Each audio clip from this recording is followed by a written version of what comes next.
All right, all you eavesdroppers, welcome back. There's another conversation you get to listen in on when nobody's looking. I am chopping it up with ... Ann Feinstein this episode, a near dear friend for literally decades. So.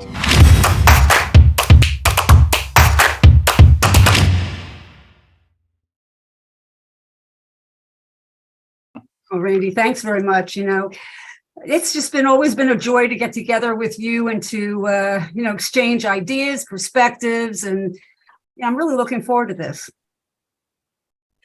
I was kind of preparing for people who just joining us. It's not an interview. I write down some points I want to talk to the other person about. They write down some points that they want to talk to me about, and we just chop it up. We just riff. And so I was thinking about how long we've known each other, and then where did I meet Ann? And then I realized I met Ann in the blender cult. So, oh yeah. For people who don't know, so I was in this program that was Chinese herbs and very product centric, very disease centric.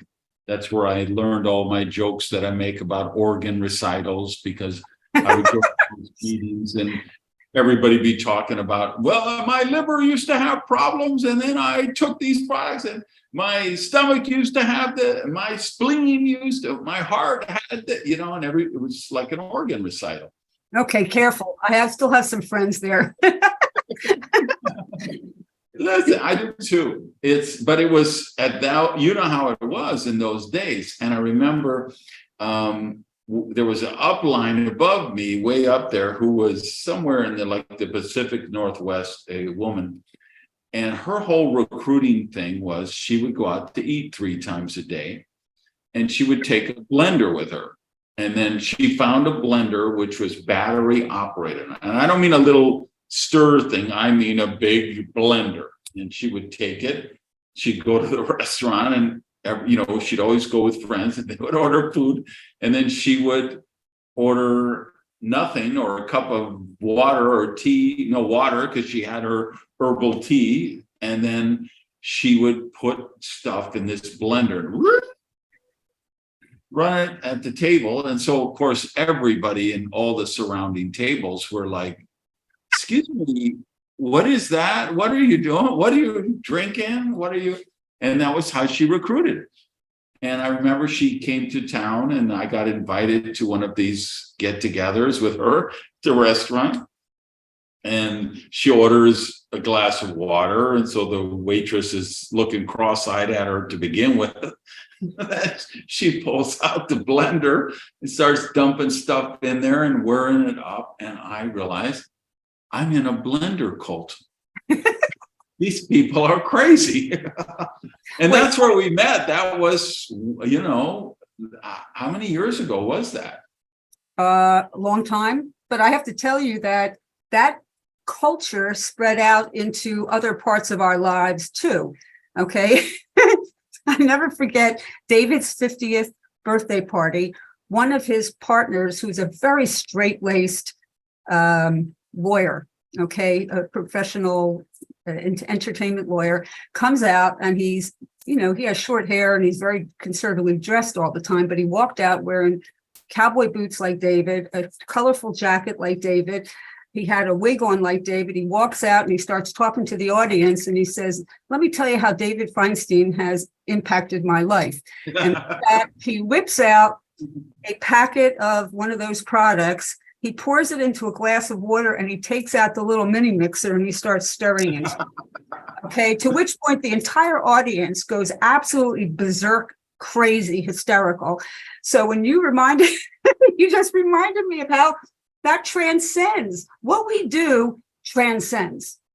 Yeah. And I think that's an important concept that I certainly find interesting today, and that is that culture, okay, and how it expands not only in our professional lives, but I mean, if you really embody it, right, then it expands into all areas of your life.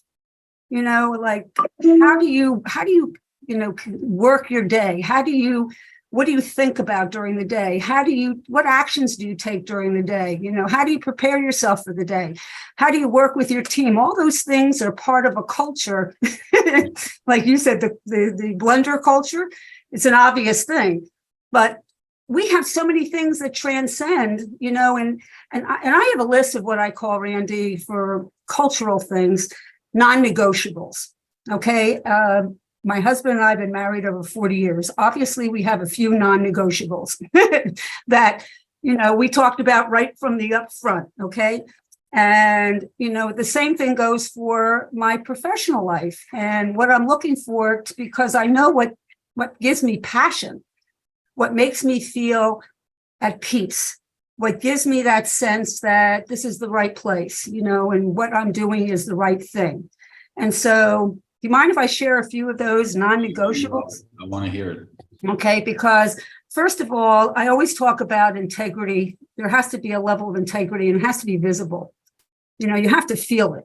And I think all of us have you ever been in a situation where something doesn't feel right and you feel it in the back of your head, or you feel it in your chest, or you feel it somewhere where it just doesn't feel right? Okay, that's testing, some of your intuition. And one of those things is integrity for me.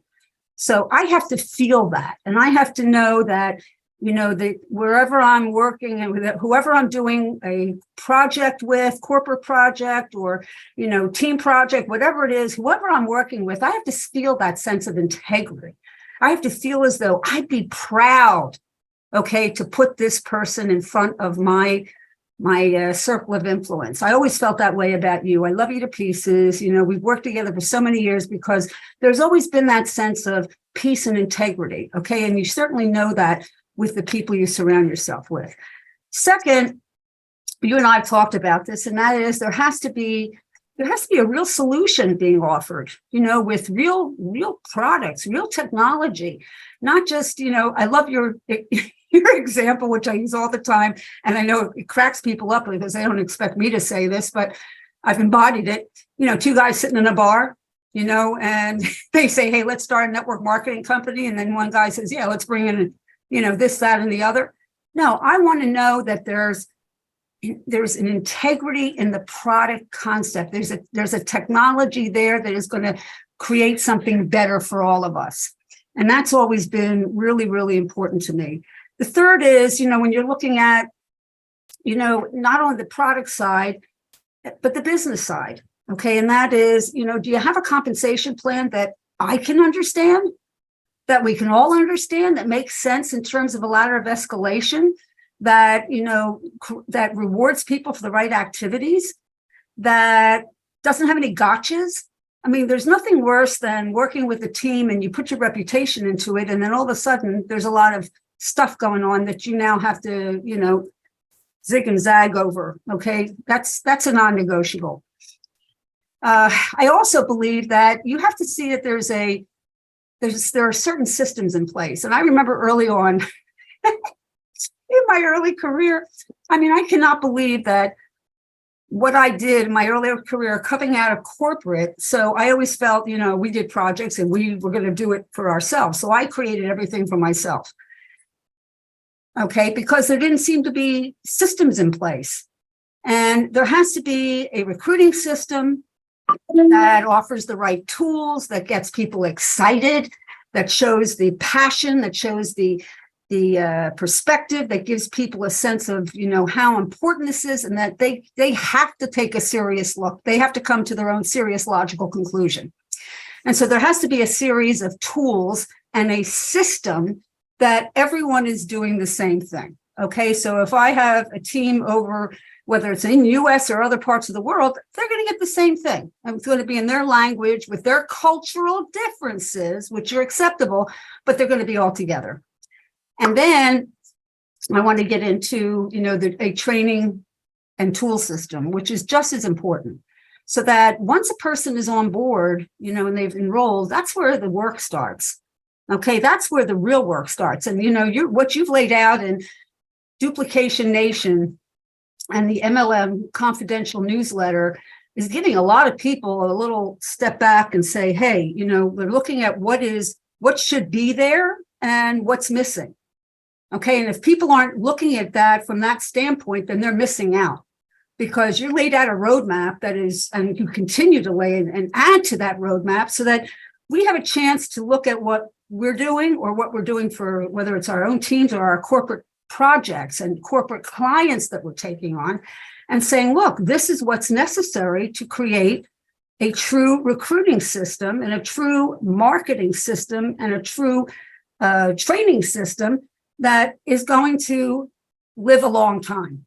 Okay, that is going to stand the test of time, that is going to get you the kind of momentum that you want. And then honest working leadership.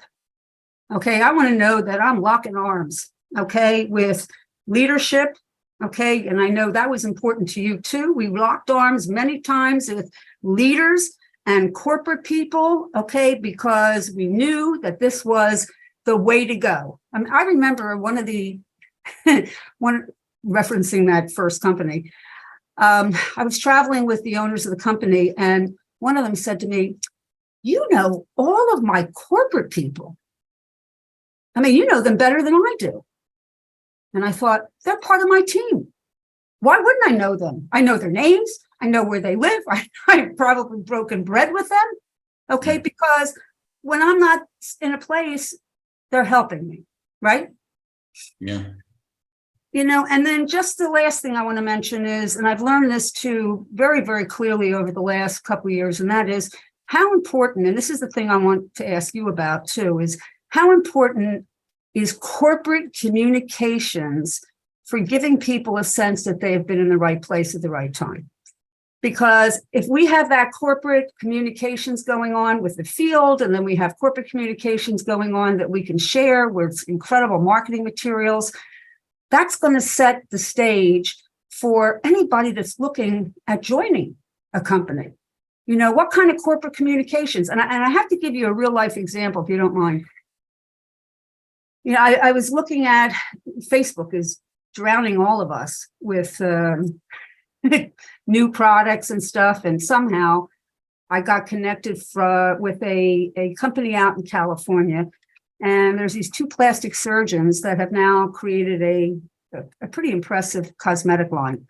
So just following their sequence of emails and how they communicate with the field and the people that they have has been so enlightening, because they don't have, quote, leadership teams like we do that they can go and use the hierarchy.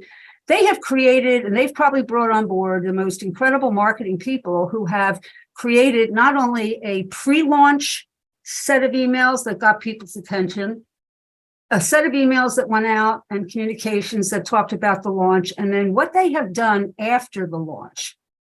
And I have used this with corporate clients and said to them, you've got to take a look at this. This is brilliant. Freaking brilliant. I mean, I know that I was sitting there at 12 o'clock on one of the products. I was sitting there at 12 o'clock noon on that Thursday with my finger pointed on the keyboard to place an order, because I thought, if I don't order this, I'm going to die looking old and shriveled up and ugly. Okay. And that's the way we need, that's the passion we need today to stand out amongst the crowd of people that are out there that are banging on us for our dollars in so many different directions, that if we don't have that passion, okay, and that's part of the culture, is creating that passion for our products, that we're out of our mind about what we're doing and how we can transfer that energy to others. And I know you have a set of non-negotiables, because we've talked about that, and many times our non-negotiables have been pretty much the same. Yeah, you mentioned the integrity as the top thing. I always have maintained that if they're good people, everything else can work out. Yes. They're not good people, it can't work out. If they're good people, and there's a problem with the comp plan, they'll fix it. If there's good people and there's a problem with the product line, there's a product recall, some ingredient has an issue, they'll fix it, because that's what good people do. They're like, okay, we have this team of people out in the field. We all work for them. We've got to figure out, how do we make it easier for them to get customers, easier for them to get new distributors. Yes. And good people do that instinctively. The culture aspect, to me, this is so much bigger in the field. I think the thing that would shock most beginners in our space is that the people with the best skill sets are usually not the top income earners. And the people with the best resources, they come into the business with tremendous connections. They're a radio personality in their market, or they're a TV broadcaster in their market, or they're an incredible social media influencer with 2 million followers on Instagram. They might hit the top income earner spot, but they don't stay there. They usually they kind of bottle rocket, go up real fast and then go down, and then usually leave the business. Even the people who have more resources, they invest more money in their teams, their business. They're not the ones who make the top most successful list. Those people are always the ones that build the best culture. And that's the thing new people got to understand. Oh, yeah, it's all about the culture. If you have, I was talking with a client yesterday about, they had a situation where somebody called customer service and got a line transferred to a different line. What? Yeah. And they used duplicity. They lied to the person. They had people call and pretend to be other people. And they went through this whole, kabuki theater show to get it done. And so they terminated that distributor. But the thing that I want them to understand is that if the culture's right, that wouldn't have lasted 5 minutes. It was something that dragged out for a couple of weeks, and investigations were done, and, depositions were taken, and the customer service calls were recorded, and those were reviewed and everything. But if the culture's right, that would have died after 5 minutes, because the person right above that person was just, stop. End of story. No, it's not happening. The customer service person would have hung up the phone. There would have been checks and balances in place because of the culture. If you have that culture of integrity, people just know. So if you went to your sponsor and said, listen, Becky over in that other line, she doesn't really like her sponsor, and she really wants to be in our line, and she could sign under her husband's ID number instead of hers. And if we want to, if you got the right culture, that just gets shut down instantly.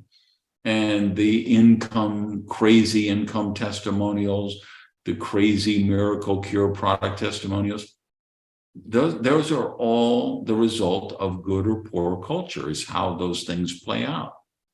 And that's why I think it's the critical thing we do as leaders is,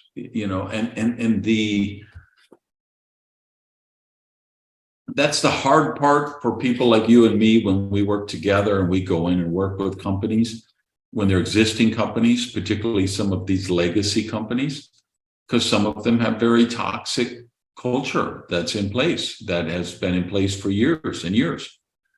There are still a lot of what I would call dinosaurs, zombies in the profession that are still doing the rah-rah stuff from the 80s, and the hype and the overdrive and the sensationalism. And it's not even embellishment. It's just outright criminality in some cases. It's just outright lies and distortion in other cases.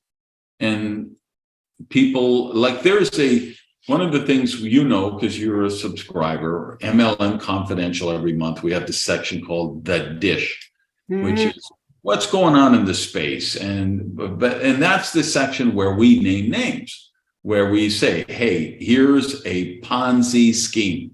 We're telling you right now, avoid this at all costs. And so I'm actually leading an investigation right now into a company where a kind of famous person has joined, and they're, hyping it up, and they're getting a lot of people in, and they're creating a lot of waves in the space. And there are people out there that just haven't changed. And the argument that their teams make is, well, this has to be legal because we haven't been shut down. And they just don't understand that. No, that's like saying wet streets cause rain. Okay. You can't make that assumption. Okay. Rain actually causes wet streets. All right. So you can't say, well, if this was illegal, we would be shut down. If this was illegal, the FTC would have told us already. No, if you look at when they actually take action, first of all, 9 times out of 10, they're not even going to touch the sketchy deals because they know they're going to go out of business by themselves. The money games run out of suckers within a year and a half. Usually they don't last longer than that. At that point, there's nobody else stupid enough to join the deal, and they collapse from the internally. But if they make it around and they really, like OneCoin, look at what a huge impact OneCoin made, and then they get on the radar. But look how many years they operated before they got slammed, right? And they did so much destruction. I want to add that they did so much destruction, not just in terms of crypto and the environment that they were working in, but they grabbed people, other entrepreneurial people who were involved in other things. They got distracted by the shiny objects. They brought them over and they destroyed families and lives. And that's what I find so disgusting about that kind of lack of integrity. So go on. Yeah. But when you see when they make a move on a company and they finally get that temporary restraining order, and those people in the blue windbreakers with the guns go into the corporate headquarters and say, everybody, please stand up. Move away from your desk, put down your cell phones, don't touch your computer. By the time it gets to that point, that might be 3 years after the investigation began. Mm-hmm. Because when you see the court documents, let's say they close somebody down in November of 2022. Mm-hmm. They'll go to the judge and they'll say, we have this Facebook Live from January 2020, where the CEO said, hey, customers don't matter. That's not where the money is. The money is sell these big leadership kits. Get other recruiters like you. And that video or that brochure or that website capture might be from 2.5 years earlier, because it takes them that long to prepare a case. And in the meantime, these people are going about their day-to-day saying, well, we have to be clean and clear because nobody shut us down. And the reality is actually quite different. You talk about integrity. I might have told you this story, but I was sitting in a meeting with David, meeting someone, a corporate client, and I had brought somebody else with me to this meeting, and we're sitting there with the CEO of the company, and the CEO looks over me and David to the guy that we brought with us. You talk about integrity, and this is like an initial meeting, and says to him, what's it going to take to bring you on? You want, do you want money? Do you want a corporate position? Do you want a spot in the tree? What do you want? I honest to God thought I was sitting in the Twilight Zone. Yeah. Yeah. I could not believe, excuse the expression, the balls of this guy. I'm a little hoodie, a little balls of this guy actually doing this. Yeah. And the rest, I didn't even hear the rest of the conversation. I was done. Okay, needless to say, nothing came of that, but it just colored everything I saw after that. Yeah. Yeah. Okay, and of course, the irony of it is that it all dissipated. Okay, it all went away. Yeah. Company went away and everything else went away. So it's obvious that if you have those kind of situations come up, okay, it's a red flag. It's a red flag. And if you have your integrity and you feel that intuition, well, I'm talking to ladies because a lot of us are really good at this. Okay. And sometimes we push that down. And I can tell you once or twice I've done that. And I've kicked myself afterwards because, as David says, I'm like a Geiger counter. He like points me. What do you think about this? What do you think about this? Because, I have that sense. And I think most of us do. And then when we want to make it right, we want to make that guy right for us. We want to make them right for our dating. We want to make the husband right. We don't want to make this uncomfortable with the wife. No. Set your non-negotiables. Okay. Your non-negotiables have to be what your values are. And you don't turn away from those. Another one of the non-negotiables I forgot to mention was recognition. I'm a big one on recognition. Everyone can do recognition and it doesn't cost a lot of money.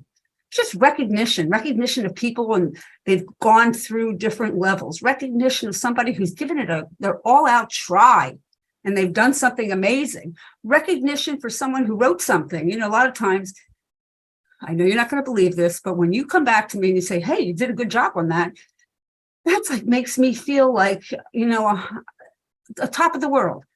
There's some days where I'll just write back to someone when they recognize, because don't forget, give recognition to your leadership too, because everybody needs to have that energy flowing up and flowing down. You need to show your admiration and your respect and your appreciation and gratitude for your people who are doing the work to help you create something amazing.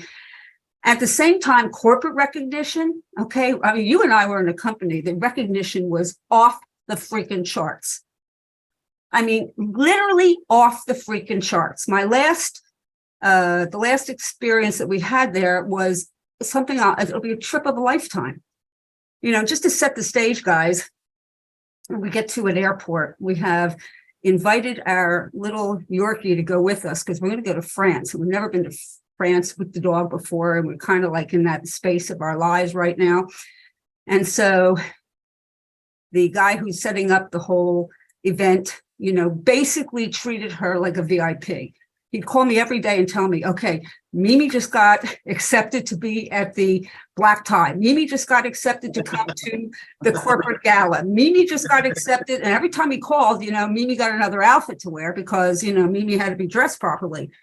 But I got to tell you something, flying into this place and then being transported in a private airport to a helicopter, okay, with another top leader couple, good friends, flying in over a vineyard in France and landing in the middle of the field and then being taken to a castle. Yeah. I forgot about that trip. Yeah. Yeah, the castle out in the vineyard, yeah. Castle in the vineyard, and of course they took video of everything. I mean, we looked like rock stars arriving. The people got excited. They got clips of all this as it was going on. We had this convention that was out of this amazing convention, again, in this beautiful location in France. Dinners with leadership, all along, just unbelievable appreciation coming from corporate. And of course, what happens is it builds incredible connections with leadership within the team of leadership around the world.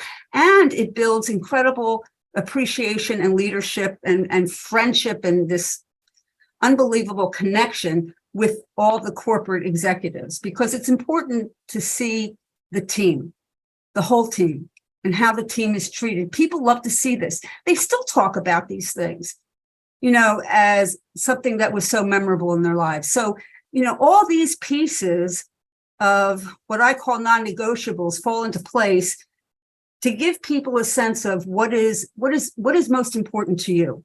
What is most important to me? What am I looking for? What am I willing to stand up for?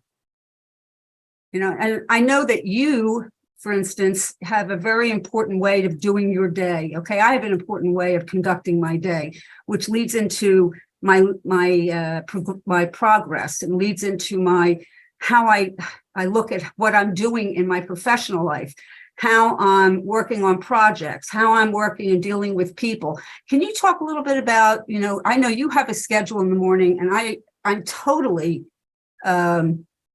respect that. And if we put out there what's important to us in the morning, people respect the fact that this is what we do on a day-to-day basis, and this is how we've become true professionals. So can you talk a little bit about that?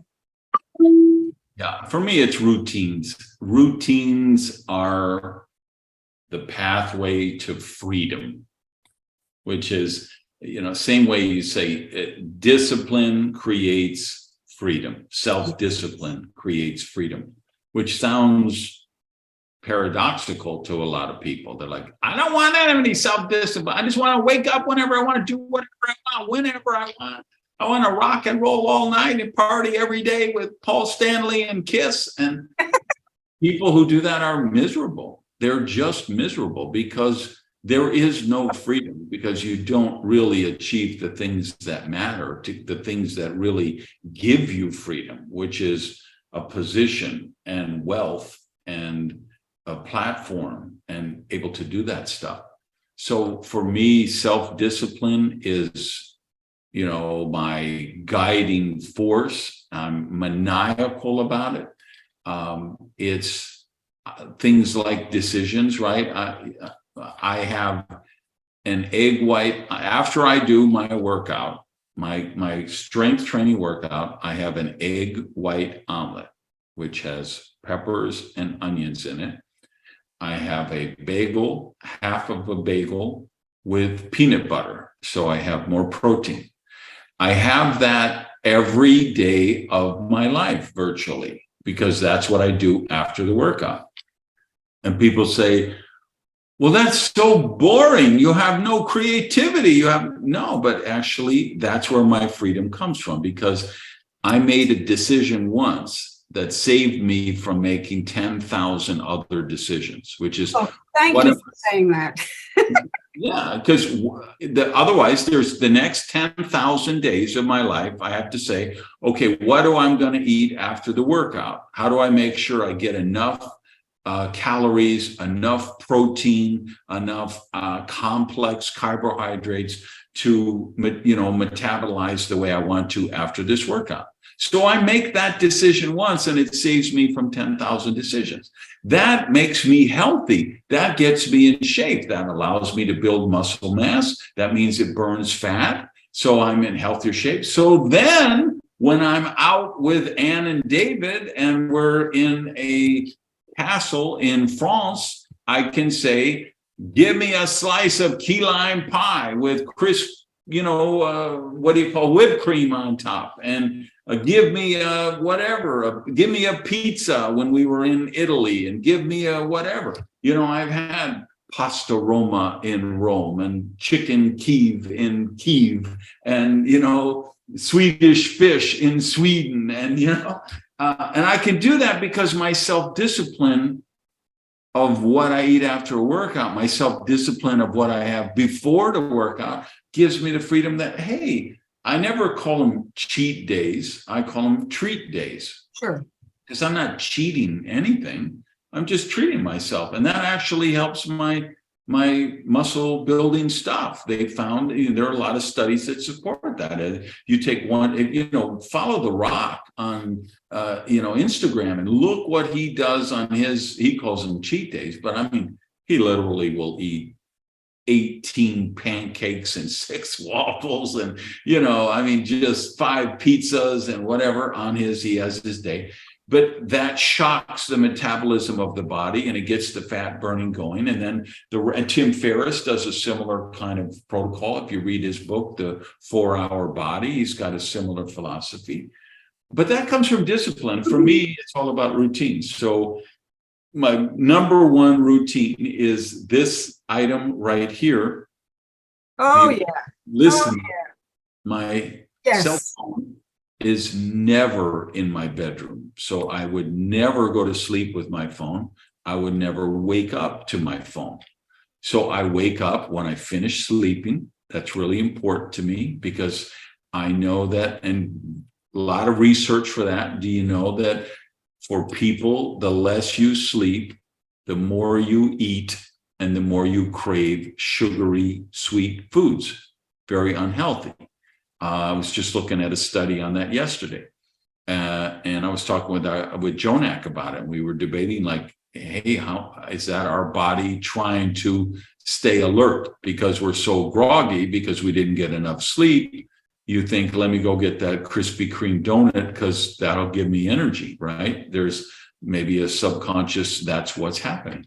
So I sleep on the 8 sleep bed, which has sensors all through. It's got a cover on my mattress, a pod they call it, and I have an app every morning tells me you had this much REM sleep, you had this much deep sleep, this is when you fell asleep, this is when you woke up.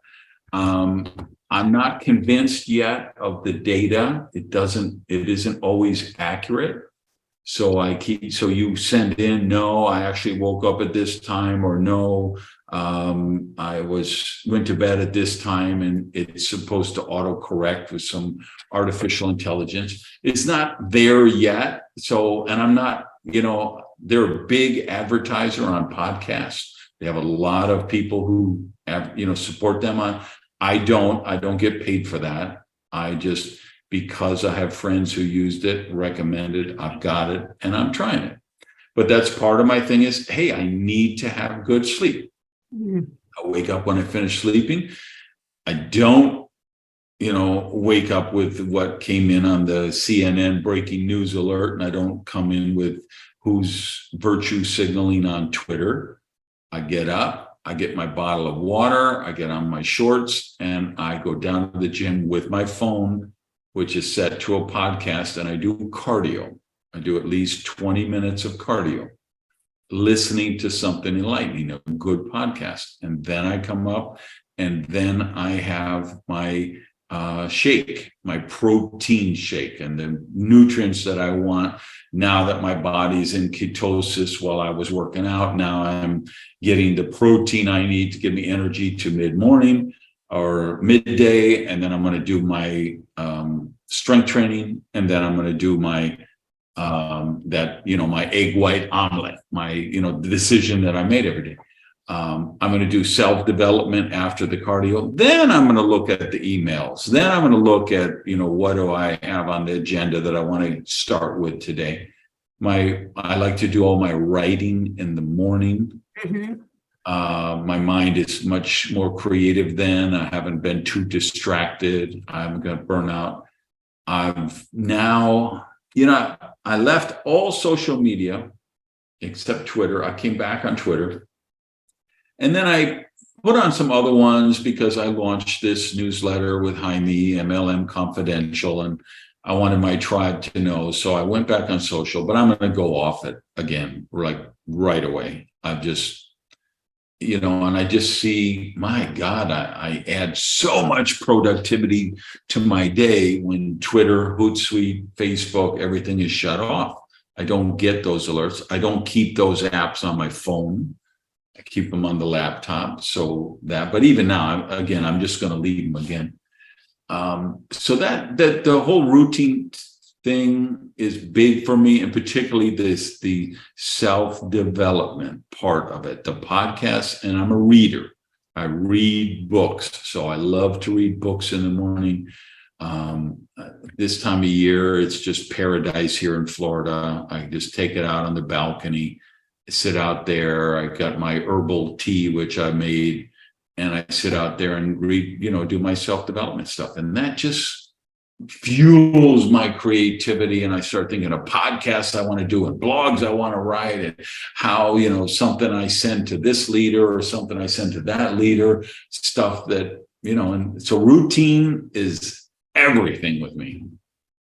I'm as you're talking, I'm thinking in terms of how I conducted things when I was still in corporate and how I conduct things today, being an entrepreneur. And when I was in corporate, I used the time, I got up early, very early in the morning, and I would do a workout. I would listen to personal development. I mean, I'm dating myself. Do you remember Nightingale Conant? Nightingale Conant. Oh my gosh, right? Any of you that are listening? Oh, Nightingale, the greatest secret. But the most amazing, that was just I guess he was like the publishing company, because he had all these other people that were speakers. I was introduced to that, and David and I lost ourselves in those. I mean, we'd listen to them all the time. It opened our minds to, a whole new world of entrepreneurship and personal development, and how we would think and how we would change the way we were looking at, our future, and how we would create new things in our lives. I mean, it was just absolutely mind-boggling. So I would use all the free time that I had before I got into work, including commutes, with feeding my mind with that. And then I got into the corporate world and would do my long days, and they were like 60, 80-hour weeks. I mean, we were crazy. And we would decompress on the weekends, go out to our little mini farm out in New Jersey. And on the way out, we'd listen to Nightingale Conant going out of the Lincoln Tunnel. We were in Manhattan at the time. And then Mr. Feinstein, who's the, very operational, let's get ready, early Sunday morning. I mean, I want to spend Sunday and enjoy myself. No, we got to get ready, get everybody ready, everything ready. We have animals out there. We had animals that we're transporting back and forth and get back into the city and start all over again. So one of my earliest dreams, of course, was to be able to take my life back. And the first time I heard that, take your life back, it was like no one ever talked to me like that before. That was like the most mind-boggling thing I'd ever heard. What a concept that I could create something, that I could create something, and I could do it, in a way that wouldn't interfere with what I was already doing, so I could continue that income. And that's how I got into our profession. And then when I transitioned, when I got to a point where it was lucrative enough to be able to make that transition, then, and believe me, along the way, David said, well, if you're so unhappy, just quit. And no, I'm going to make the right transition. This before, I totally understood how to do that. I just knew that I wanted to have my own money. I didn't want to be, I wanted to be able to contribute, to our home, to our household. I wanted my own money. So I wanted it from the working environment, and then I wanted it from the entrepreneurial environment. So I made the transition at the right time. And then, of course, it's like the first day that you're in your new situation. You're looking around. I mean, and David had set up a nice little office for me in his office, which we happened to be in the same building that we lived in. Talk about cushy experiences. And so I'd ride up the elevator, to the office, and I'd sat there and I'm okay. And then I had to develop the right structure, and I had to put the right things into place so that, like you were talking about, I was doing the right things at the right time. And so I have had the same little stick-em note. I changed it, in terms of over the growth of the periods of time in my life, but basically the same principles over and over and over again. And that is looking at 5 pillars in my life every single day. And I think that it's kept me in check. What do I do nutritionally? What do I do spiritually / emotionally? Because sometimes they're one or the other. I'll explain in a second. What am I doing physically? What am I doing financially? And what am I doing on a professional level? And every day I would say, okay, what am I doing to advance myself in those areas? And whether it was, educating myself or changing a habit or making an improvement, or as you say, reading, I set that up in the morning. My mornings are for me. I'm like you. I mean, I have a certain threshold that I try to take from the time I get up until about 11 o'clock. And I have that time, whether it's as I get up in the morning, okay, and getting myself ready with some personal development in the very beginning, okay, sitting down and playing with the dogs, getting them ready. That's a little emotional, connection for me, first thing. Giving them their breakfast, and then getting into a workout, and then coming back and getting dressed. And there are days that I get dressed with the full makeup. There are days that I don't get dressed with the full makeup. I would never do a screen, Zoom without it, because I'm of that generation, shoot me, but that's the way I am. My mother always said, people think you're smarter when you look like you're put together. Now, don't get mad, okay, but think about that. It's not a matter of having ritzy stuff and, putting all kinds of jewels on and expensive stuff. No, it's a matter of pull yourself together, okay? This is a profession. And just to give you a very quick example of that, I met a terrific gal on Facebook, okay, a high-level professional woman. She was a professor in one of the universities, and she was giving incredible Facebook Lives, and she was doing incredible things on Facebook that I said, I'd love to have somebody like her in my team. And so I reached out to her. We became friends, and we started liking each other's posts and commenting. And then, after 3 days, I said, because, in 3 days, you're best friends on Facebook. 3 days, you're best friends on Facebook, okay? Rip off the Band-Aid, ladies. So I rip off the Band-Aid. I said, I'd love to have a chance to get to know you better. And I'm working on a project, and I'd love to see if this is a good match. And I would love a chance to talk with you. And so she goes, okay. And we set up a time. Now, I can only imagine what she expected, okay? Because she doesn't know me. I don't know her. She's at the university. She plugs into Zoom. And when she sees my face, dressed, looking professional, I could hear her sigh of relief. Literally, she went, wow, nice to meet you. And that's how the conversation started. And we had this fantastic conversation, and she took a serious look at my business. But the reason for that was that when I connected with her, okay, and believe me, it was just, casual talk, we call them the Zoom tops, casual talk, looked together, nice little background, okay, and so forth, looked professional. And she was sitting in a very professional environment. It was very important to her where she attaches her name. So I go back to the pillars, okay? What are you doing for yourself to elevate yourself professionally? That's something that I do, get myself up, get myself together. I look at materials that I want to look at that are teaching me and giving me professional development. And I believe all of us, no matter how long we've been in this profession, need to continue that. No matter how old we are, no matter how long we've been in the professions. I had one guy, I took a course, and the guy says to me, you're going to take my course? Well, yeah, it was of interest to me. It sounded great. It was about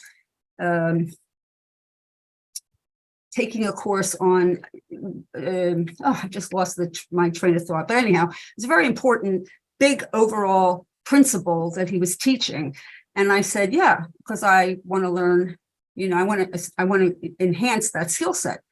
Well, he used that over and over and over and over and over again, okay, for his discussion purposes with people, saying, person with many years of experience in network marketing in our profession decided to enhance skill sets, because like you, I believe skill sets are where it's at. And so if I can improve skill sets, whether it's, my head stuff, whether it's new stuff, I mean, I don't want to say I'm the best at the new technology, but I'm open to it. And I took courses and classes, and some of them from even people as part of my organization, because they were better at it. And I got smart about it. And I looked at people that were smarter in those areas than I was. Okay. And I said, hey, you know what? Let's team up together. We can teach each other. You can teach me, I can teach you. And we created incredible relationships as a result of that. What do I do every day financially? Hey, don't put your head in the sand. Learn something about your finances. learn something. Women, I'm telling you, be sure you understand your finances. Be sure you understand where you're going with your finances, what they are, where they are. Okay. Don't leave that up to whomever. Physical. Yes, I do exercise. As a matter of fact, I put a few pieces of gym equipment in our home here. It's in my little, what I call my she den. And I go up there and I do my thing, to keep everything moving, and some, weight training, some cardio stuff. What I do on a spiritual level, I've got certain things that I listen to, that I read, that open my mind to accepting who I am, so I feel good about myself. So listen to music. I hang out with my puppies. They give me such joy you cannot imagine, at different stages of our lives. Though some of you have kids, so you're going to be looking at that from what you do with your children. Right now, it's the puppies. And then nutritionally. And one of the things I made a big change on this year, I heard people talking over and over again about intermittent fasting. Yeah. And I found that I was waking up in the morning, and like you said, for everybody has different reasons, but I was waking up in the morning and I just didn't like the way I felt. And all of a sudden I noticed, for an unusual thing, is that I put on a few pounds that I hadn't put on before. Mhm. And so that made me nuts, literally nuts. And so I started looking more in depth at intermittent fasting. And I thought, what I'm having in the morning is not necessarily serving me. And I started the process, and I found it was so easy that I continued to do it. And of course, I dropped the weight quickly. And now I can pretty much eat whatever I choose to in a healthy way at lunch and dinner, which changes a lot. And one of the things I have to tell you guys, okay, I'm very spoiled because I have an incredible husband. He loves to cook. And he can cook up the most amazing dishes, and some of them can be right on target for what we should be eating. And then we have those, as you say, the treat days, and he, creates some magical dish that is freaking believable. So I had to get that under control. And I found that the intermittent fasting made a difference. And so I'm reading books about that because I want to learn more. I just am about to order a book I want to tell you about too, in case somebody's interested. It's called Eat, Stop, Eat. And it's the book on intermittent fasting. And it talks about how fasting affects blood glucose, insulin, leptins, testosterone, affects muscle building. I know that's important.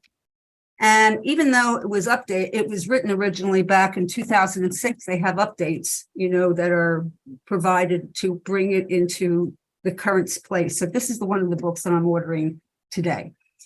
But I found that there's some interesting research on that is it's busts the narrative a little. It's kind of contrarian, so people don't like it.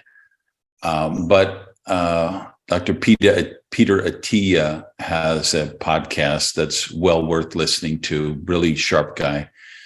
And he's put out, linked to a couple of studies that were showing it wasn't really the intermittent fasting that was causing the results, but it was you were actually taking in less calories.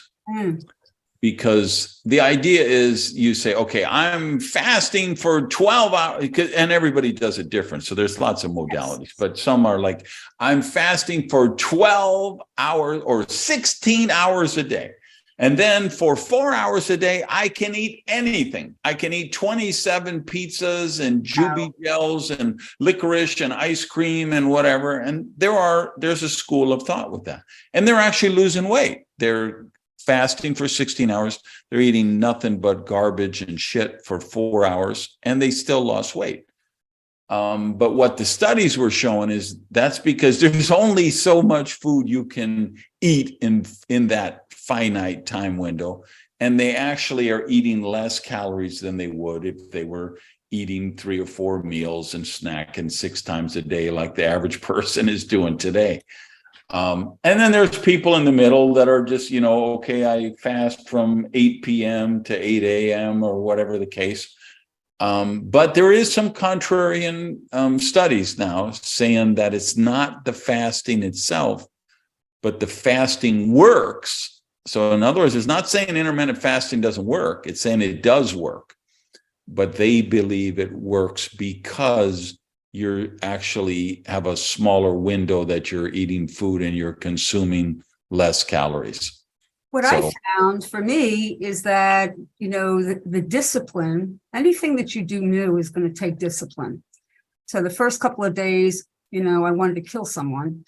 And then after that, it became easier and easier. And what I found is that it subsided a lot of other needs, or I'd say things that I wanted, whether it be terribly salty things or terribly sugary things. It just kind of curbed that. And so I found I was making better food choices, and I found that I was wanting better. David says to me, so what do you want for dinner? What are the options? That's the joke between us. What are my options? And then he gives me 3 options, and I tell him what I want, what appeals to me for that day. And then we have that. And then it's a matter of, well, what else do you have with it? And then I found that it just lightened everything up. Okay. And so that became part of the nutritional changes that I incorporated. And I don't say this is for everyone. It certainly isn't. But I was listening to a couple of the people in my team talking about it, and how, it really helped them with digestive issues. And it was really helping them, with the whole waking up in the morning and feeling more energy and drinking more, because you can drink, healthy things during the morning that just aren't food related. And so it just got them there. It powered them up. And anything that talks about powering up, okay, whether I was in my 20s, my 30s, or my whatever, that's something that gets my ear. Okay. Right. Or a healthy way of powering up. I take healthy products in, as most of us do. We have wonderful opportunities with the profession that we're in, with getting real life, really good, healthy products that make a difference. And so by adding this as a little habit, it made some changes, which was really wonderful. Now, I know that you have men on the call today. You have women on the call with us today. And, the women will probably say, yeah, I understand this. And the guys are going, well, how is it for you working with men versus women, in our profession? I have a really good balance of that in my team, and always have. I'm not sure why. You've heard the stories.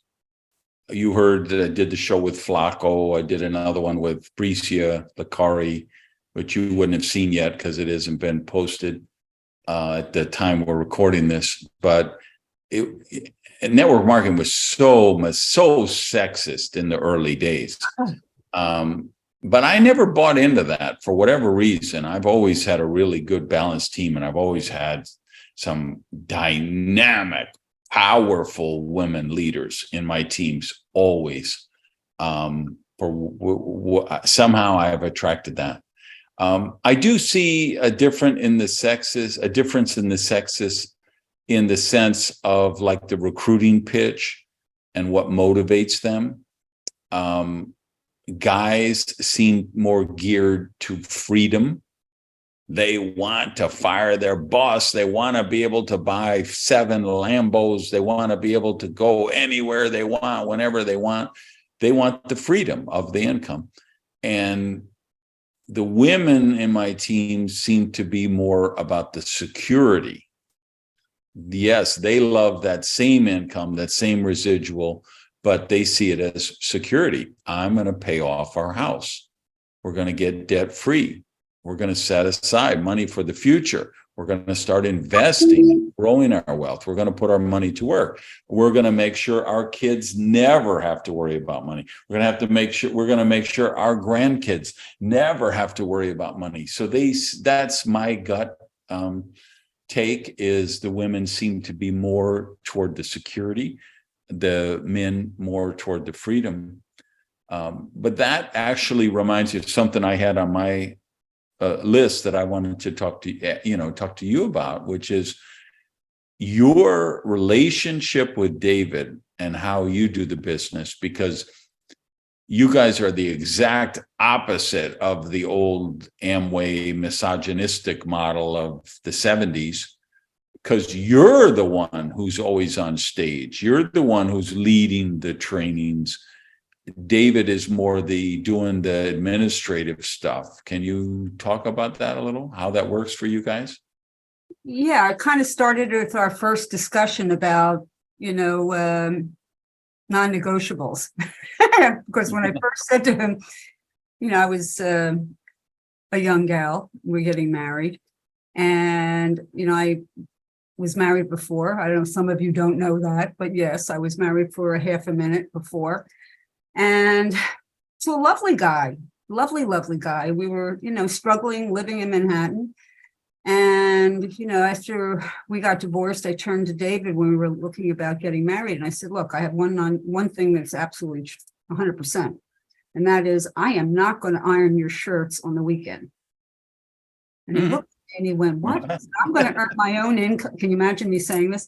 I'm going to earn my own income. Okay. That's going to pay for certain things like taking your shirts to the cleaner, make sure that's not something on my list. And also I want somebody to come in and clean the house. That's on my list. And also I don't cook. So these are the non-negotiables. He looked at me and he goes, okay. I mean, this is where it was at. I mean, these were things that I just knew I wasn't going to be doing that. I couldn't see myself growing into that. I wanted business. What turned me on and with my passion was excitement was business. And here I am in Manhattan and I want to do something. I want to put full focus. And if anybody knows me, I'm laser focused. So when we first got into our profession, he still owned his own accounting and business management practice. So it just kind of evolved where, he would be the schlepper, okay? Because we would schlep all the things to a meeting. He would set everything up. I would do the presentation because I'd been a former teacher. Once I got the gist of it, by the way, I had some disastrous first presentations because that's what you need to have. You need to know that you're going to screw up before you get better. But I was willing to take that chance. But needless to say, I put myself in that position. And it wasn't something that I was, absolutely dying for, because I'd always been I was the English, I was in corporate consulting, and then in English and theater arts first, teacher, and then I got into corporate consulting. So I was always behind the sales and marketing person. And I was always behind the actors and actresses on stage. And one day I just stood up and said, I'm going to do it. Because you know what? I looked around, nobody else was going to do it. So that's what happens. We step into leadership half the time because we look around and we go, well, I guess I'm it if I want this to happen. And I wanted this to happen. So like I said, he became an incredible schlepper. And he would always be there to support everything. And he was setting up all the, during that first run, 18 years of setting up, from the blender company. And doing all that. Then once he kept looking at me having all this fun, and I became known as, and I have to show this to you, I'm so proud of this, a top generic training company came in and started helping us. And the wife saw me one day, we were talking, having this deep conversation about, women in business and so forth. And she said to me, Ann, you need to lighten up. Perfection is not what it's about. It's about having fun. Okay. And, loosen up a little, basically is what she was saying. And she said it so kindly. She said, as a matter of fact, in our business with my husband, I'm the vice president of fun. And she said, and I'm going to make you the president of fun. Okay. Yeah. So I made this, back in the old days, and it's sitting in offices, you always had a name thing on your desk.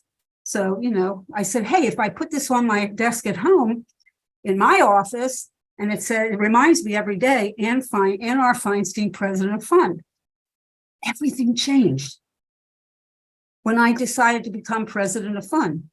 And then when David looked at me having this much fun, and he's looking at this, I'm traveling, I'm going here, I'm going there. By this point, we had we had a place over in Israel, so he's coming over for 4 days. That's all he could be away from in order to get back to his thing. He finally said one day, I'm done. I'm selling the practice. Great. Okay, because my claim to fame now was that I've just recruited Michael Bolton's business manager. That's how I looked at it. I just recruited Michael Bolton's business manager. I just recruited Boney M, business manager. I just recruited, who's the guy from Foreigner, the top guy that sings in Foreigner? Oh, Nick, no. Oh, yeah. Long blonde hair and curls. No one love it. Yes, okay, I can't think of his name now. Anyhow, all these, and Star Jones and all these people, I just recruited their business manager, and he now joins me in the business. And of course, now we have to cut out for David, because we've never actually worked together in the business. And of course, that meant, I'm trying to push him into things that it just wasn't his personality. And there was a little friction going on back and forth, and finally I just said, wait. Let's make a list of what you're good at, and let's make a list of what I'm good at, and we'll figure this out. Okay, and we sat down, and we just had this very in-depth conversation about this. And we found out what worked for us. And what worked for us is that he was going to continue to support me. But then as our business grew into certain countries, he loved going to the Asian countries. So he started taking over that part of our business as it started to grow in the Asian countries. I mean, he would make those ridiculous 17, 18-hour flights and go over to the Asian countries. And then there was another country that I didn't want to particularly go to, and it wasn't necessarily safe for me to go to. I'd go, honey, guess where you're going next? And he would go.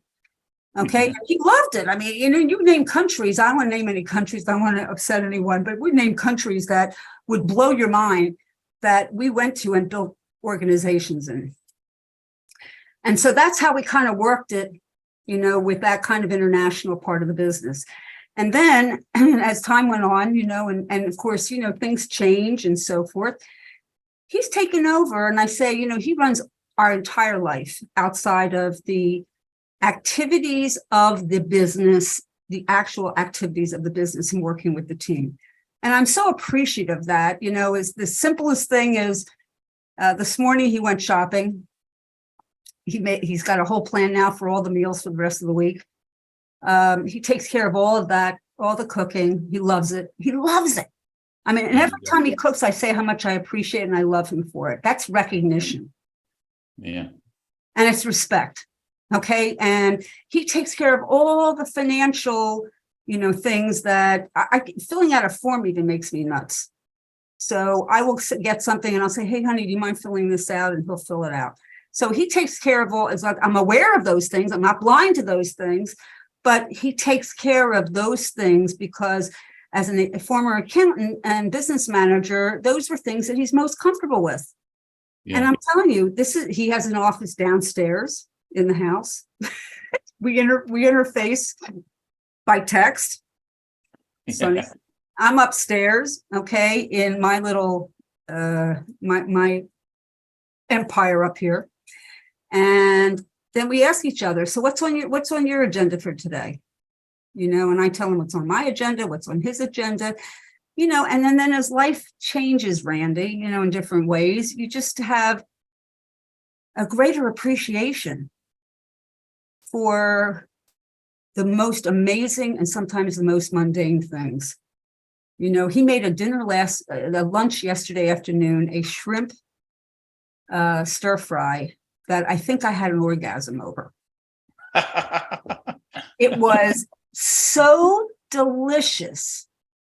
And you have to understand, as I putting this in, I said, what did you do to this? Oh, and his face lights up and he starts telling me about all that. I don't care all the things he's put into it. Okay, but he was so proud of this. Yeah. And so this is how we've worked our business. And it comes gosh, guys, I can't talk about this enough. Love and respect. Yeah, you guys really, I mean, that's why I wanted you to talk about it. You guys really do have an amazing love and respect that works for the way you work, and you're able to do the business in that way. I got to jump back on, you said something about horrible presentations. What is the most disastrous presentation that you ever gave? Okay, I actually had two. And the reason they say two is because they were the first two. Okay, one was in Manhattan. And I invited everybody that I could think of, okay, to come in to give a presentation in Manhattan. I don't know if you know what happens in Manhattan, but when it rains, nobody goes anywhere. Right? So David and You I can't get a taxi, and the only way to get anywhere then was a taxi. Yeah, I mean, so you got to, well, yeah, this is after the stagecoaches left. Yeah. You know, but what I'm saying is that when it rains, you know, people think, oh, I really want to go to this, you know, presentation on something. What, you know, it was questionable. So what did we do? Well, the schlepper had set up the chairs and the little we had a little extra room in the next to our office. And so he had taken all the other things out of there and just set it up as a classroom. So all the chairs are set up, you know, where you bring 30 chairs in, right? Oh, no. Yeah. I mean, we weren't given any direction. So 30 chairs are set up, you know. Oh, no. The pot of tea. No. Yeah, the pot of tea is set up in the back of the room. Oh, no. Okay. And of course, the upline, who knows almost 5 minutes more than I do, shows up. And he's not a presenter. He was a wonderful guy, terrific friend. I mean, he's grown into the profession over the years, but at that time we were all brand new. And so he walks in like, okay, so you're ready for this? I just joined. All I did was invite everybody. Okay, I'm thinking he's coming, he's going to present. He goes, no, you're going to do it. Okay, so of course, you know, it's raining. Who shows up? My best friend, one person, one out of 30. She's sitting in the front row of the 30 chairs. Oh, no. And she keeps looking at me like, you know, with this like excitement in her face. And she's like, you know, and I'm talking, I don't even know what the hell I'm saying. So I said something right. And so, you know, she signed up. What else is she going to do? She's my best friend. You know, and as she's walking out the door, I'm going, thank you. Yes. Okay. We'll talk tomorrow. Yes. I close the door. And then I collapse into the diva tears of the century. Because all I kept focusing on are the 29 chairs that weren't filled, you know, and then of course all these excuses, the dog died, you know, the cat threw up, the kid had diarrhea, or the cat had diarrhea, the kid threw up, I don't remember which is which. It was just in my mind, it was a disaster. And I'm down on the ground, hysterical crying. And David looks down, he goes, okay, well, you do have one choice. What? Seriously, what? You can always go back to Handy Associates. I'm sure they'd take you back. That's all I had to hear. Okay, I stood up, I looked at him, I went, no way in hell am I going back. Because I'm a fighter and I'm sure as hell not going to give them the satisfaction that they won, because they made such fun of me when I gave I stood in a staff meeting on a Monday morning. We had staff meetings on Monday morning. Well, Ann Feinstein, I understand you have some news for all of us. You know, I give him my 2 weeks notice. You know, I don't even know how to explain that I'm leaving now to go to a Chinese herb company from a Park Avenue consulting firm. I'm going to a Chinese herbal company. I mean, I must have looked like two horns. Did I make the right decision? Yes. Several years later, the company dissolved. Was I in the right place at the right time? Yes. Did I have to pull up my big girl panties and do something? Yes. Did I have to do something a little different? Yes. Okay. Because when we had a reunion of all the people that worked at that company, guess who they hated the most? Okay. Wah. Okay. Why did they hate me the most? Because I made a decision, okay, that would impact the rest of my life in a very positive way. I had, by this point, an international business that I was running from my home. This was totally unheard of back then. Right. Totally unheard of. And how did that happen? You know, the simplest thing, after I got up and rubbed myself off and decided I was going forward and started working in the environment. Oh, the first meeting I gave out in New Jersey, because we had this house out in New Jersey. So I figured I'd do New York, New York, New Jersey. I'm national, right? That makes me national. So I did a presentation out there. I didn't know, you know, it was so, there was so much information that people would say, oh, you got to tell them this, and you got to tell them this, and you got to tell them this, and you got to tell them this, right? You remember back. And so I'm standing there trying to remember everything. So I put notes up on the beam of I had beams in the living room, and I had notes up there. And the presentation was so boring, I couldn't wait till I shut up. And people bought products just to shut me up and they could leave. Yeah. So those were the two You're ways. reading notes off the beams. Yes, the Shungli dynasty started back in XYZ. And yeah, remember that? I remember that. So, so again, being a little, and you have to be willing to step outside your comfort zone, right? So I'm thinking, well, what else could I do to spread my wings? So I put a little tiny advertisement in the New York Times. We didn't have Facebook. Oh my God, we didn't have Facebook. Imagine, didn't have Twitter. We didn't have Instagram. We didn't even have MySpace at that point. Okay, we didn't have TikTok. I said, well, you know, I'm in Manhattan. I'll put an ad. I'm going to spend $325, okay, to advertise my business. I mean, because now I'm thinking I'm in business. Of course, nobody's coaching me on what to say about in this ad. So I put an ad, part-time, full-time, health opportunity, we will train. And my phone number. Okay, can you imagine the nutcases that came to Manhattan to be interviewed? Okay, and I was doing them in David's, you know, I had an office at the end of David's office space. So I was doing them in David's office. And the receptionist would say, I could hear her voice. Bobby Jones is here. Okay, I'll be right out. And I come in and bring Bobby Jones. And of course, I'm like going, and I'm going, David, you know, as I'm walking, you know, I'll see you in a few minutes, because I'm thinking, please come in and you know, take me away out of this, save me. Out of all the crazies, a dentist from Israel answered the ad, who was really looking for a business, really wanted a business to take back to Israel from the United States. He wanted something fresh. He wanted to change his profession too. He wanted to be able to have, you know, what we were talking about. And when he met me and David, you know, we became the best of friends. But it wasn't just him, it was his wife.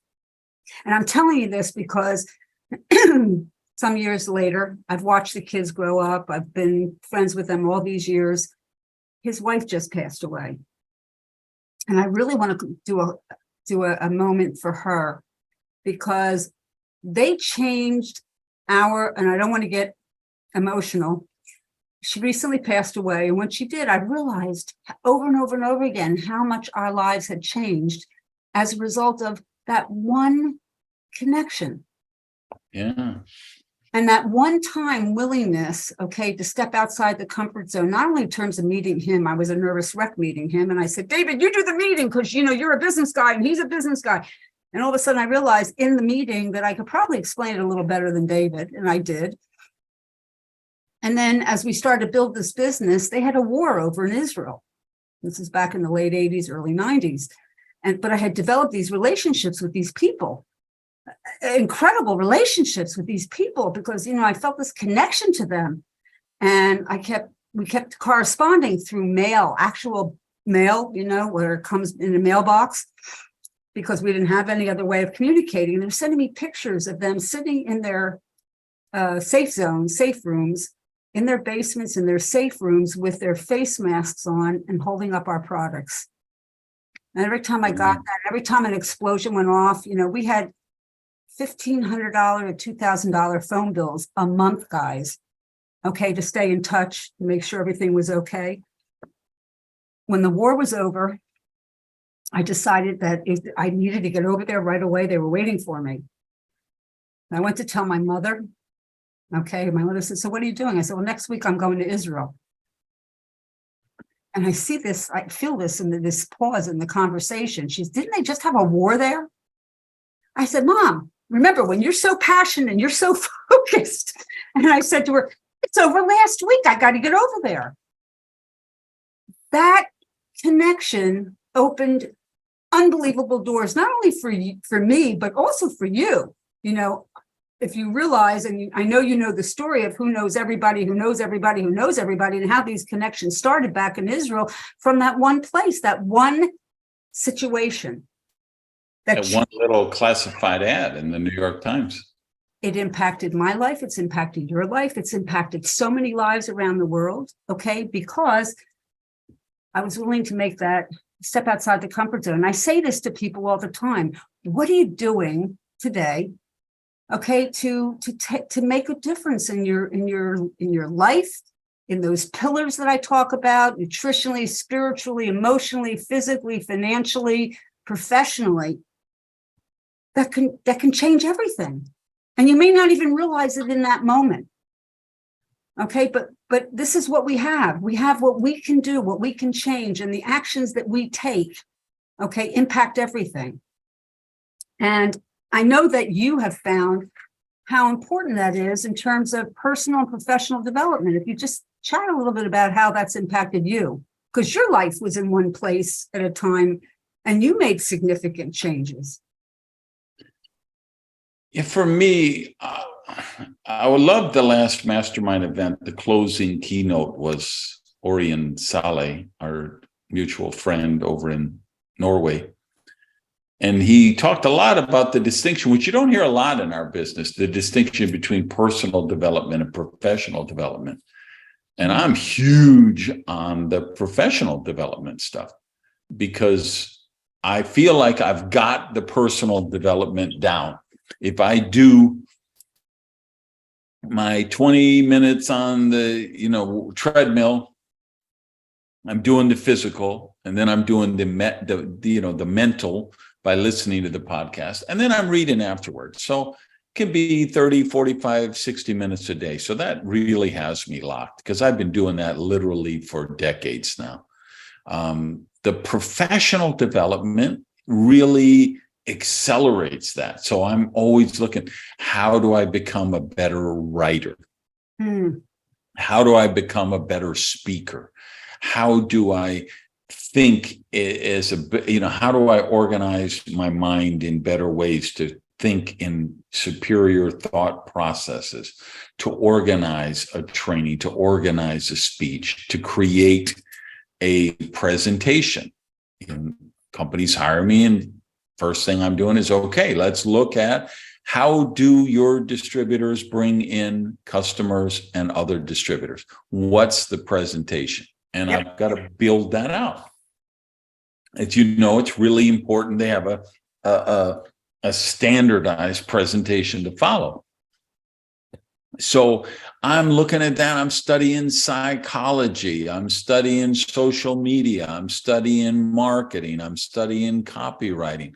I'm always working on my skills because they have this exponential effect because you can learn a lot of marketing shit that makes you really good at manipulating people. Right? How many people are taking these neuro-linguistic programming courses and figuring how to sell shit to people who don't want to buy it, how to manipulate people to do things that aren't in their highest good. When you tie the professional development with the personal development, then you're doing it for the right reasons. And you're using these skills and you're helping people get to the highest possible version of themselves. So I'm big on that. I'm reading a book, just started it. There's such a story behind this book. It's called Never Finished. Ooh, David Goggins. Do you know Goggins? Have you ever seen him? no. Okay. Let me, the ladies are going to laugh at this, but some of the guys are going to get where I'm coming from. When you grow up the way I grew up, in the places where I grew up, and you have done deals in crack houses in Liberty City and Overtown and National City, when I made my way through middle school as selling dope, and I fought addiction my whole life. I was clean and sober for decades, and then at 50 years old, maybe even less, maybe I was 45. I don't remember the year, but the whole scene in Miami was crystal meth. Everybody was doing crystal meth. So anytime you met anybody on some dating app and you got together, they were, hey, you want to do some meth? Hey, you want to do some Tina? Hey, and I'm like, no, I'm clean and sober. I haven't had a drink in 30 years or however long. Blah, blah, blah. And then one day I'm like, I've had all these decades of sobriety. Let me see what this crystal meth stuff really is, and I can handle it because look how all these decades I've been clean and sober. I'm not an addict anymore. That was in my past. And I got addicted. It was the hardest. And just so people know context, when I say I did drugs as a teenager, I mean I did ayahuasca, mushrooms, peyote, cocaine, heroin, LSD. There's no drug I haven't done. None. And crystal meth is the worst of all of them in terms of addiction. I never had a problem with heroin. I never had a problem with LSD. I'm still waiting for the flashbacks they promised me for LSD in the 70s. Okay, where are those flashbacks you promised me were going to happen decades later, right? But crystal meth, it will kill you. It will just destroy every aspect of your life.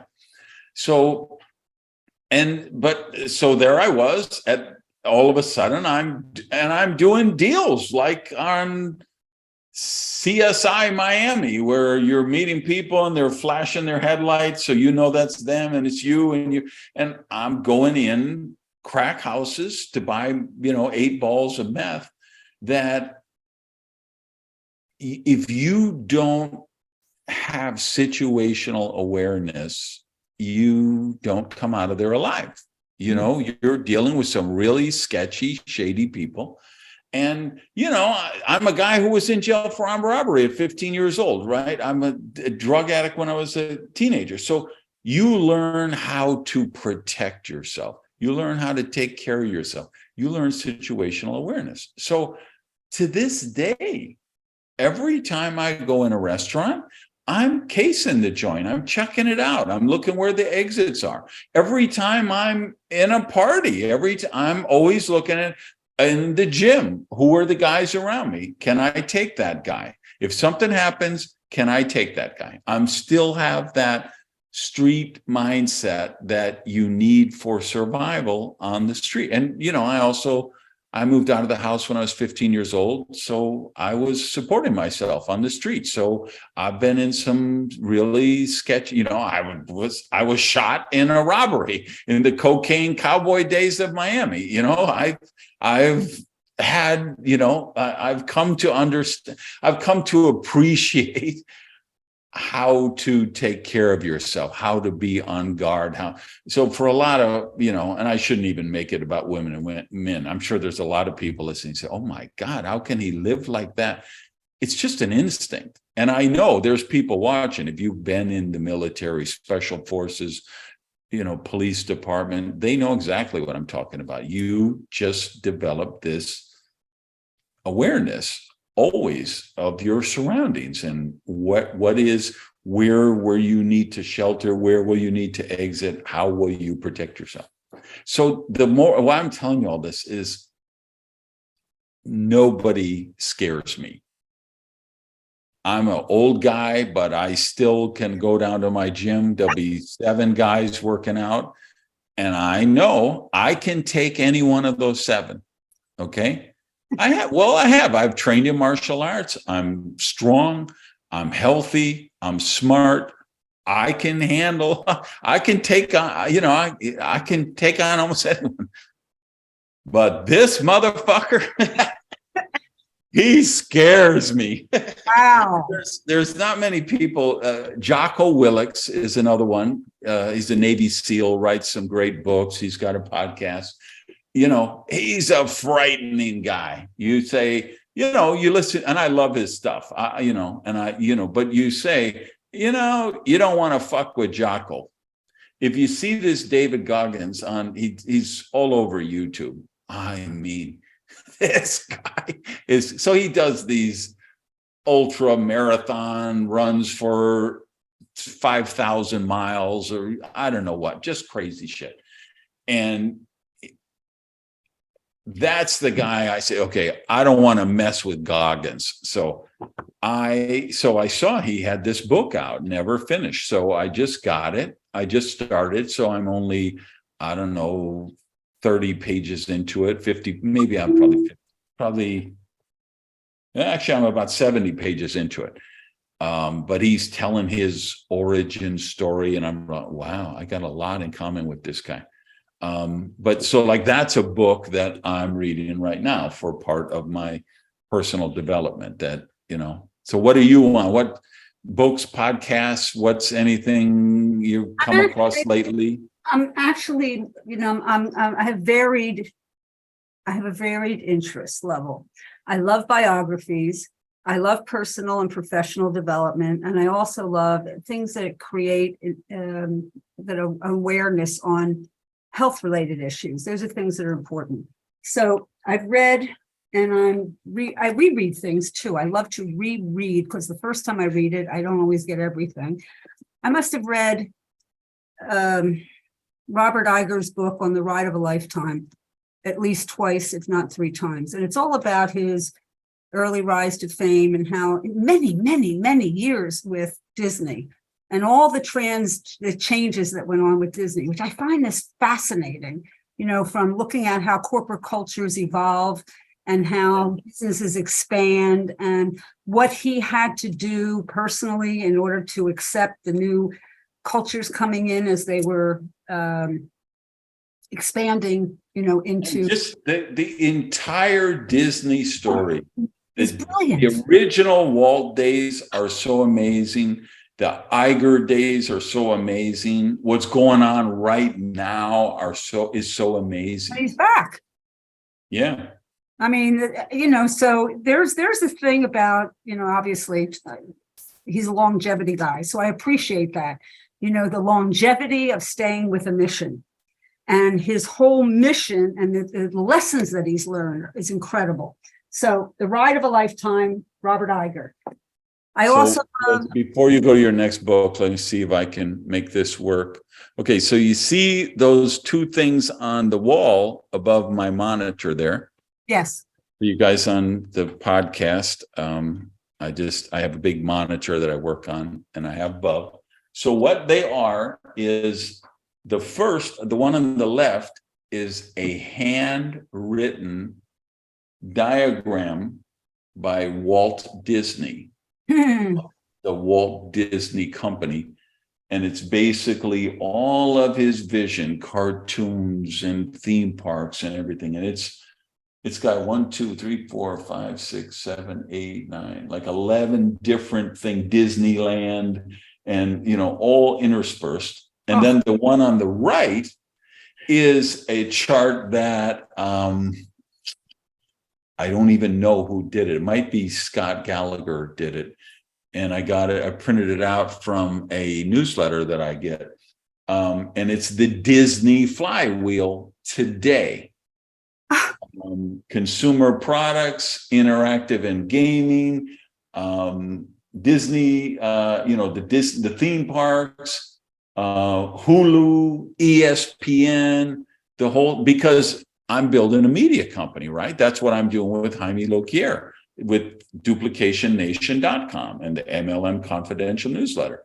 We're building a media empire for leaders in direct selling MLM, right? Our motto is leaders live here.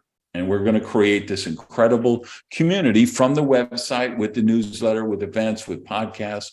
We're going to take these YouTube shows. I'm going to put them all into podcast form. We're just doing that right now. And I have the two Disney, I have Walt's original handwritten one, and then I have the modern one, because it's such an amazing operation.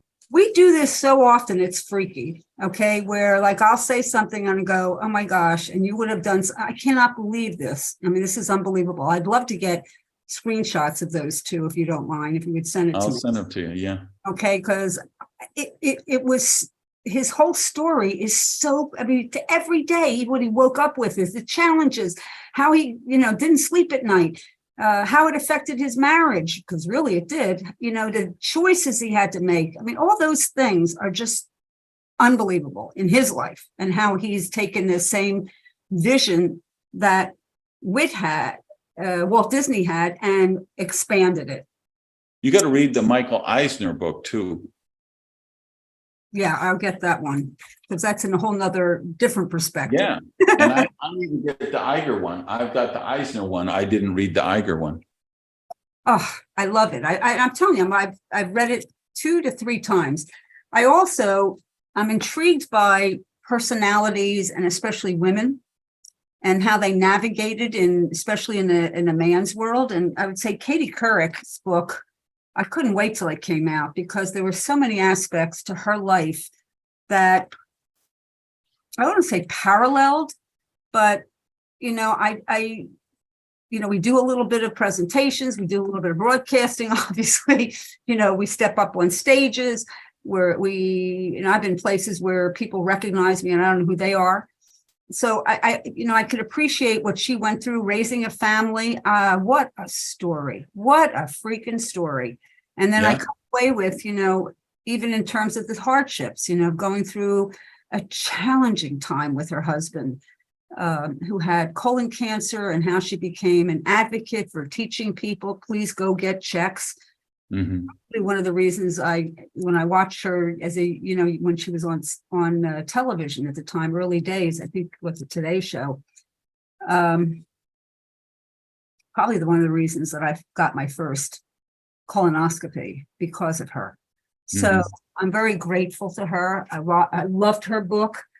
I have a very dear friend who wrote a book, and this is, I'm gonna promote it because I think it's really worthwhile. It's called Flying Against the Odds, One Man's Journey to New Ways of Healing. And this is by a friend of mine over in Europe, who was a high-level pilot with Air France, and suddenly found out he had terminal cancer. And say his name for people listening.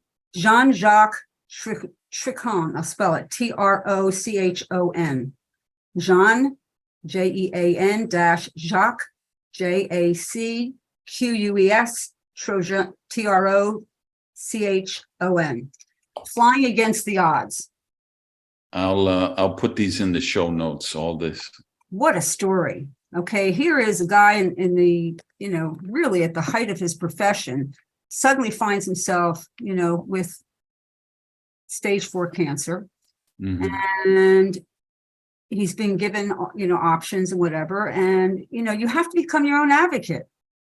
This is something that I learned when my mother got ill, and we did all kinds of alternative things. And it certainly was eye-opening. I've been through things with David. I've been through things myself. We all come to that place where we go, I'm just making the connection. I was on a Zoom with you with Jean-Jacques, wasn't I? Yes. That's that guy. Okay. Super guy. Just a super guy. And we all come to that place in our lives where we suddenly, I hope it's earlier than later, where we say, damn it, I've got to be my own advocate. I can't be blind. I just can't say, oh, okay, and roll over. I remember my mother said this, and this is the sad part, was my dad was diagnosed with bladder cancer, and when he was coming to the end, she looked at me and she went, we did everything they told us to. That will sit with me forever. Right. Okay. And that's what a lot of people just, they believe that. Well, you have to be your own advocate.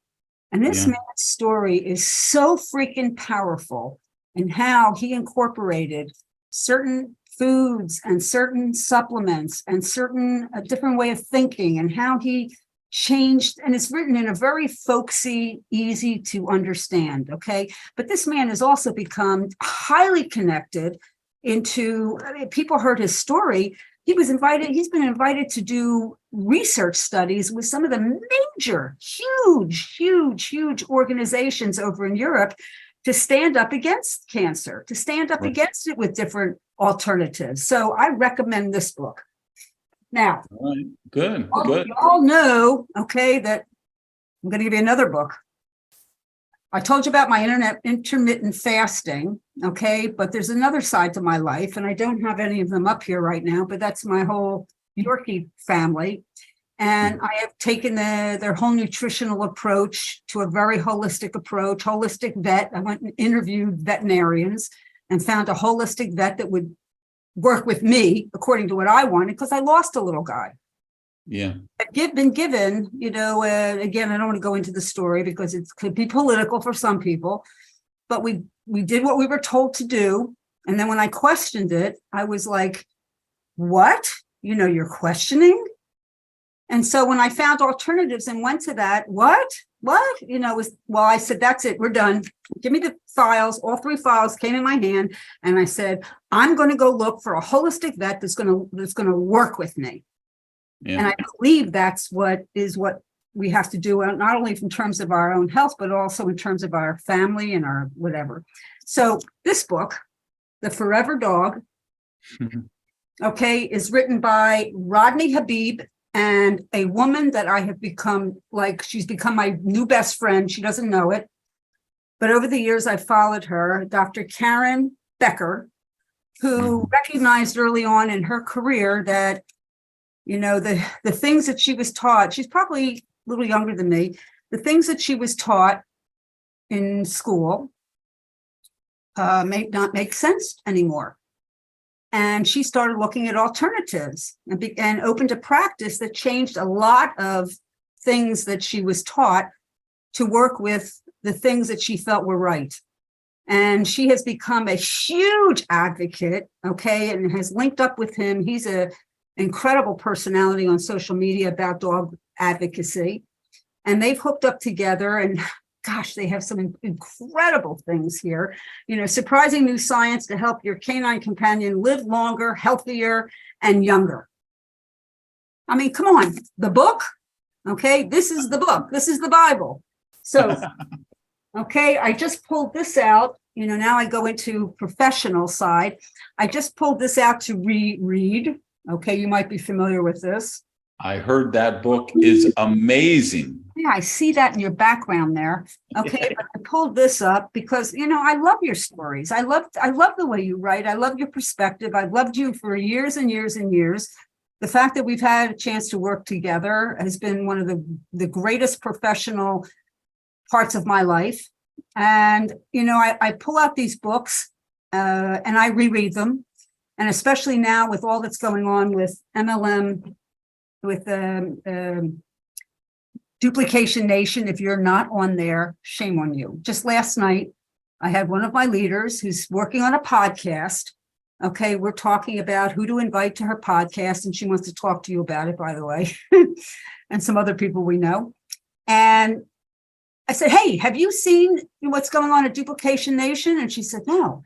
I said, well, I'm going to send you a link and you need to go there and watch what's going on. And I sent her the link to you and Art Jonax. So the YouTube channel. Yeah, the Duplication Nation YouTube channel. Oh, she texted me all night last night. Oh my God, that was so amazing. Oh, this is so exciting. Oh, I love the perspective here. Oh, what he said, what Art said. Oh, what Randy said. Oh, we have to get the word out.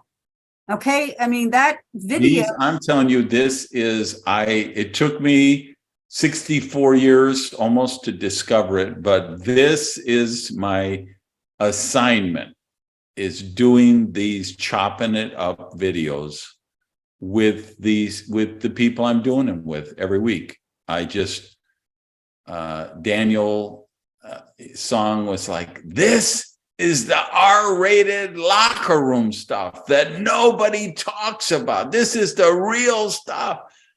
Someone else was like, this is the PhD of how to be a leader.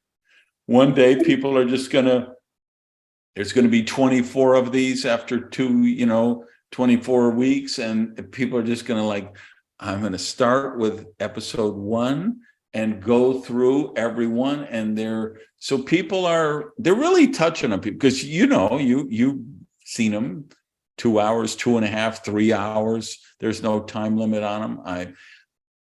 I'm going all in on long form content in this new venture with Jaime. It's about time to wake people up, because all this short-term 30-second stuff it doesn't give enough meat. It's just, and it drives me crazy. It's just, I see how the game is played, and I know everybody's got the attention span of a gnat, and that's what you got to do is 59 seconds or less on your Instagram reels and your TikTok, your YouTube shorts. And I'm like, nah. I recorded like 20 or 30 of them, and for the team to distribute. And I told them, I'm not doing that anymore. I'm just, with what's going on with this Chopping Up series, it's the kind of stuff you couldn't pay $10,000 for a seminar and get this kind of real world actionable intelligence on how our profession is done successfully. So I really, I found my assignment. This is what I need to do. We're just setting it up now. It's going to be a podcast, and, so people can listen. And I just figured, the people who say, well, I don't have time to listen to a 3-hour show. Okay. They're binging on Yellowstone. But you know what? But binging on these they are right. And so that's the thing. They're either going to say they're going to make that connection, or, I'm hearing from a lot of people, like the very first one, Orion wrote me, wow, I just finished that show with Art. That was amazing. Took me 5 days on the treadmill, but I got through it all. And that's how I was inspired by the Tim Ferriss, his random show he does with Kevin Rose. And I thought, that's what I want to do. Just that real world conversation, let people eavesdrop in. And I don't care how long it goes. If it goes 11 hours, I'm going to stay with 11 hours. If the energy is there and we're really dropping knowledge bombs that I know will transform people's lives for the better, we're just going to do it, because nobody in the profession is doing it. And I'm going to let the ignorant people chase after the TikTok generation. That's not my desire. I'm looking for the critical thinkers, leaders live here. That's who Jaime and I are working with. It's not unlike you and I when we work with companies, the kind of companies we want to consult with, the kind of information we want to provide them, the kind of tools we want to create for them. You just, at some point, you realize, I'm not going to program down to the lowest common denominator. We're going to build something special for the people who get it, right? And I think that's just got to be a philosophy to, in my stage of life, listen, I'm too old and I'm too rich to play stupid games anymore.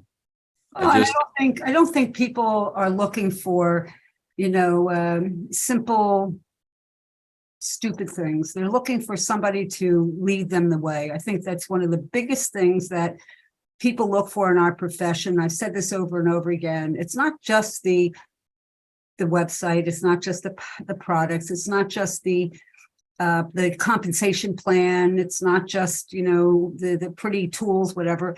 It's also the hands-on support. And I think that's what's being provided here in Duplication Nation and also with MLM Confidential is real hands-on support, because we're coming in here and we're talking about real life situations and things that have impacted us, and what this little thing that could impact and change your life could mean just stepping out of your comfort zone. So how many times have I thought about that? If I just do something and then I don't worry about, and I repeat it, and I have that impact, then I could help people make significant impact and changes. I've had people for years come back to me and say that they remember me saying this, and I've said the same thing yesterday. And they remember me saying that, okay, that I said back there, because it's a principle that I believe in. And I just said the same thing the other day. It's like what I say to leaders all the time. I don't want to have to sit here and come up with new, the new shiny objects. Right. I'm going to repeat things over and over again to you, and have you repeat them over and over again till you embody it. Okay, whether it's a presentation, whether it's a training, when you ask me, how do I set things up, for training, I look at what are the needs assessment for the team at that moment. They need to go back and they need to understand the basic principles we talk about,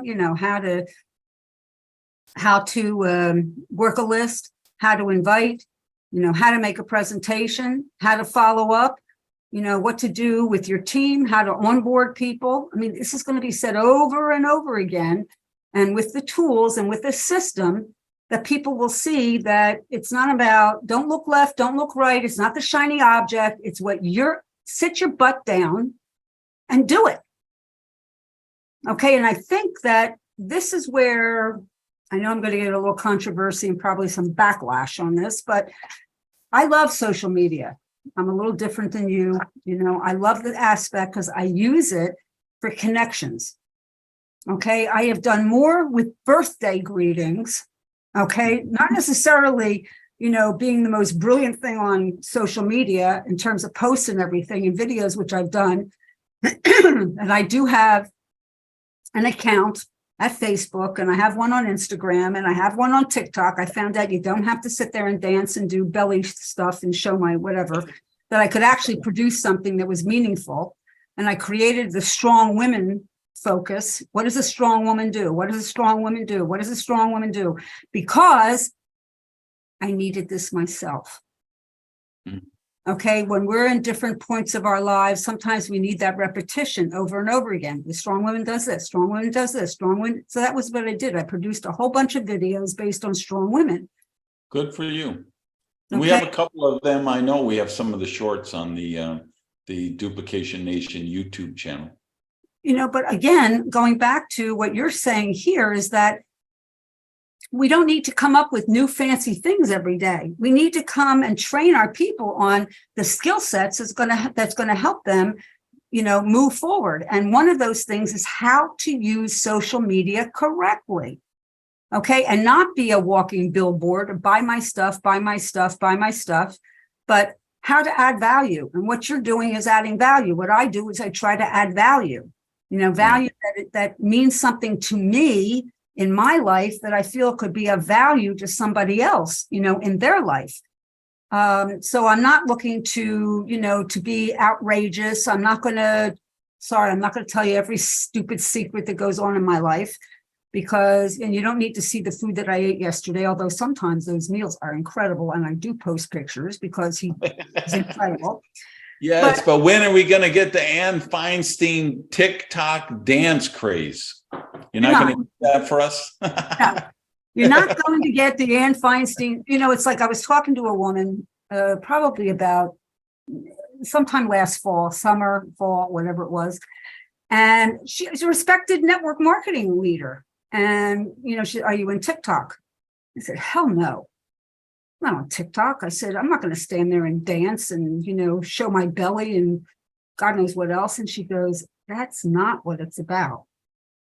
She said, you can add incredible value to people and give people, you're such a good top leader that you could provide people with something that is important to you. And that's basically what I took from it. Mm-hmm. Okay. The same thing with Instagram. And by the way, reuse and repurpose. That was something that I learned because I thought, oh, can I really do that over, the different platforms? Hell yeah. Okay. Yeah. So I would sit down on a Monday, I'd batch produce, change a shirt, and batch produce several videos. And then I would put them out on Tuesday, Wednesday, and Thursdays. And they would go out on my different social media. So you can check that out. Again, whether you look at Facebook, some of it was on the stories, some of it was on. So this is things I learned on my Instagram. I've never had that before. I set that up. I never had a TikTok. I set that up. David was hysterical. Okay. He never had a TikTok account. Now he's quoting TikTok stuff. Yeah. If you see, I just learned something. What'd you learn? No, better yet. Where'd you learn it? He goes, TikTok. It just cracks me up. But the point is, it fits in. It's a tool. But going back to what I said before, birthdays. Get into DMs with people on Facebook about their birthday and ask them give them a call to action. Happy birthday. Hope your day is incredibly amazing and magical. What are you doing to celebrate this year? You'd be surprised how many people responded to that. Okay. And as a result of those responses, gosh, we got to catch up. Okay. Catch up. I'm working on a project. I'd love to share with you, tell you what's going on. I can't tell you how many people, okay, have been impacted as a result of that. How many corporate connections, projects have occurred, okay, or are in process because of the birthday message. Yeah, good for you. So, in terms of a little idea, so it's not a matter of, and you got to do it the right way. You can't come across with, that whole idea that every time you post, all you're doing is posting pictures of your pictures of your products. They're not buying the product, they're buying you. And as soon as I got that into my brain and became the president of fun, as I told you, people would associate Ann Feinstein, leadership, and fun. What are they thinking about your brand? Okay, and that's the key here. What are they thinking about your brand? Are you bringing value? And that's the real thing here about social media. And if you spend all your time doing that, then the other side of it, that's passive, because that's attraction from a passive point of view. Then there's active. You got to reach out. Okay, you got to decide. You can't sit behind your computer writing posts and, okay, let's wait.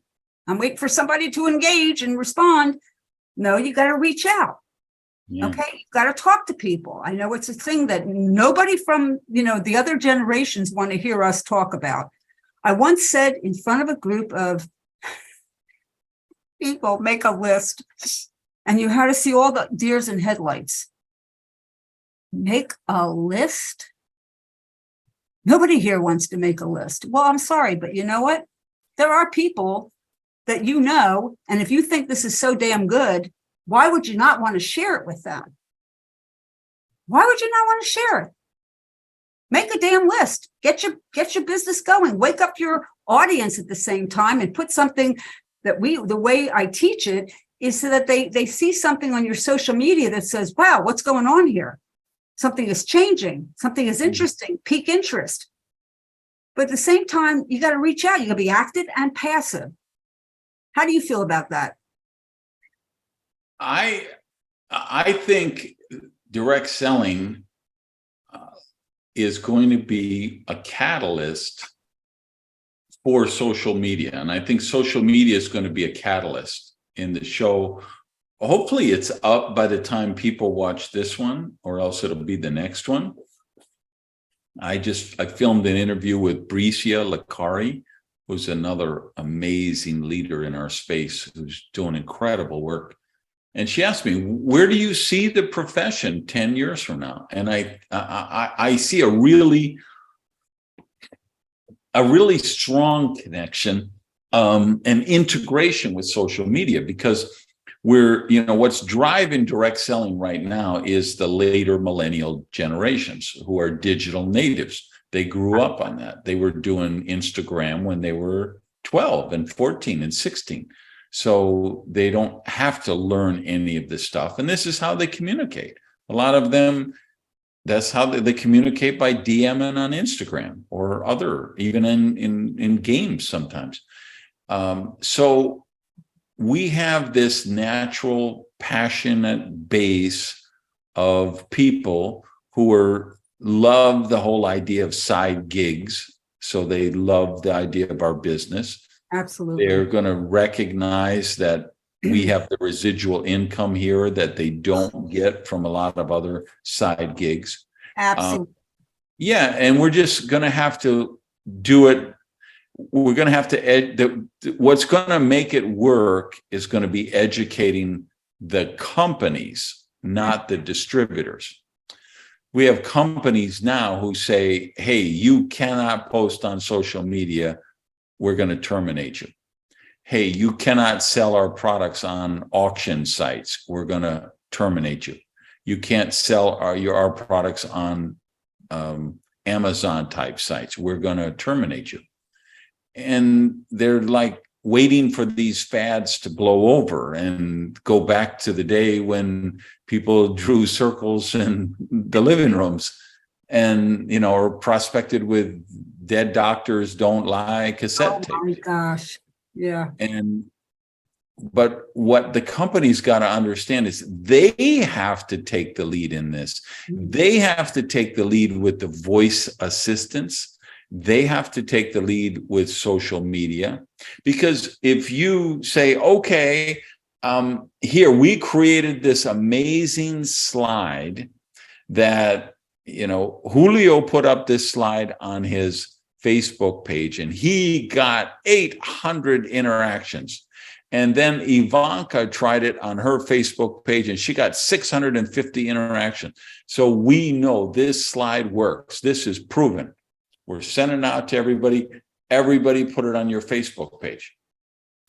So now you have 1,500 people on your team. Take this proven slide that works and everybody adds it to their profile. Maybe it's a profile pic, maybe it's a slide, whatever.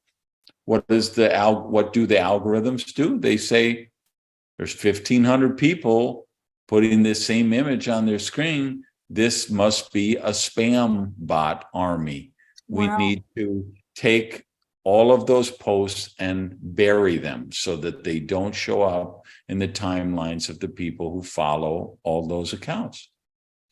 But if the company creates the right original post and then the leaders share that post, now it's magical, because now the algorithms say, wow, ABC company did this post and they had 20,000 people who have shared and liked and interacted with this post.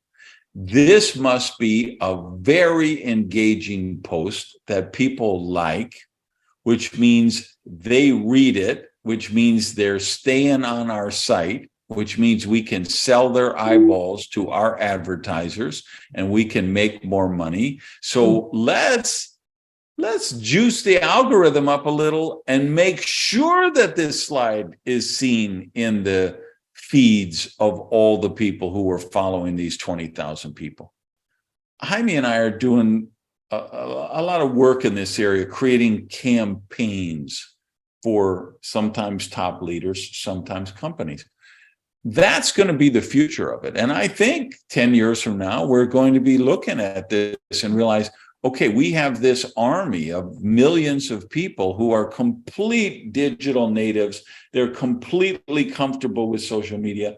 And as social media evolves, because it will evolve, right?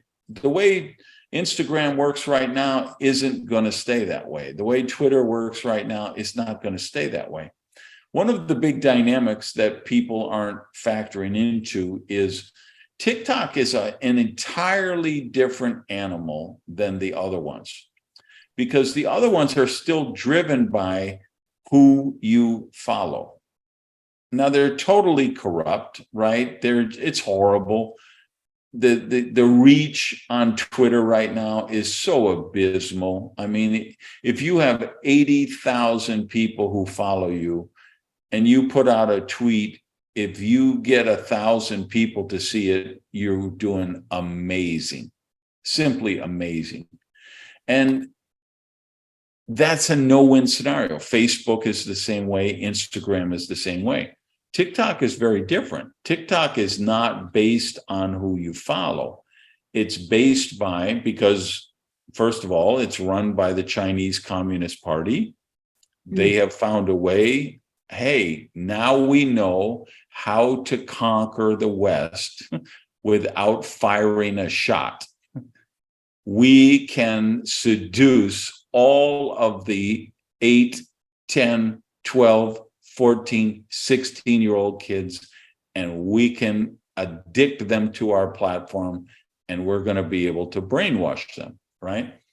They have a filter out now. It's so scary. It's these poor young tweens, they don't have a chance. So these girls with just scraggly, frizzy hair, oily hair, no makeup, acne, buck teeth, whatever, big ears, big nose, whatever, there is no perfect human. We all have our unique characteristics. That's where the beauty really comes from. The Liam Neeson wouldn't be so handsome without having a big nose. Barack Obama wouldn't be Barack without having big ears. This is what makes people beautiful and handsome and gorgeous, is their individuality. So there's this filter now for TikTok that girls put on. And I mean, it's actually, I'll put a link in the show notes. Let me put a note, the tweet on the new filter, where this girl, this everyday girl looks like a Hollywood supermodel with just a filter. She doesn't have to do anything. It's just one-stop shopping with this filter. And, I'm going to send a link of a girl who's she's probably 13, 14 years old. She's like, hi, how do you see how I look at it? Now let me show you what I really look like. And she turns off the filter. And, oh my God, and she's a beautiful girl.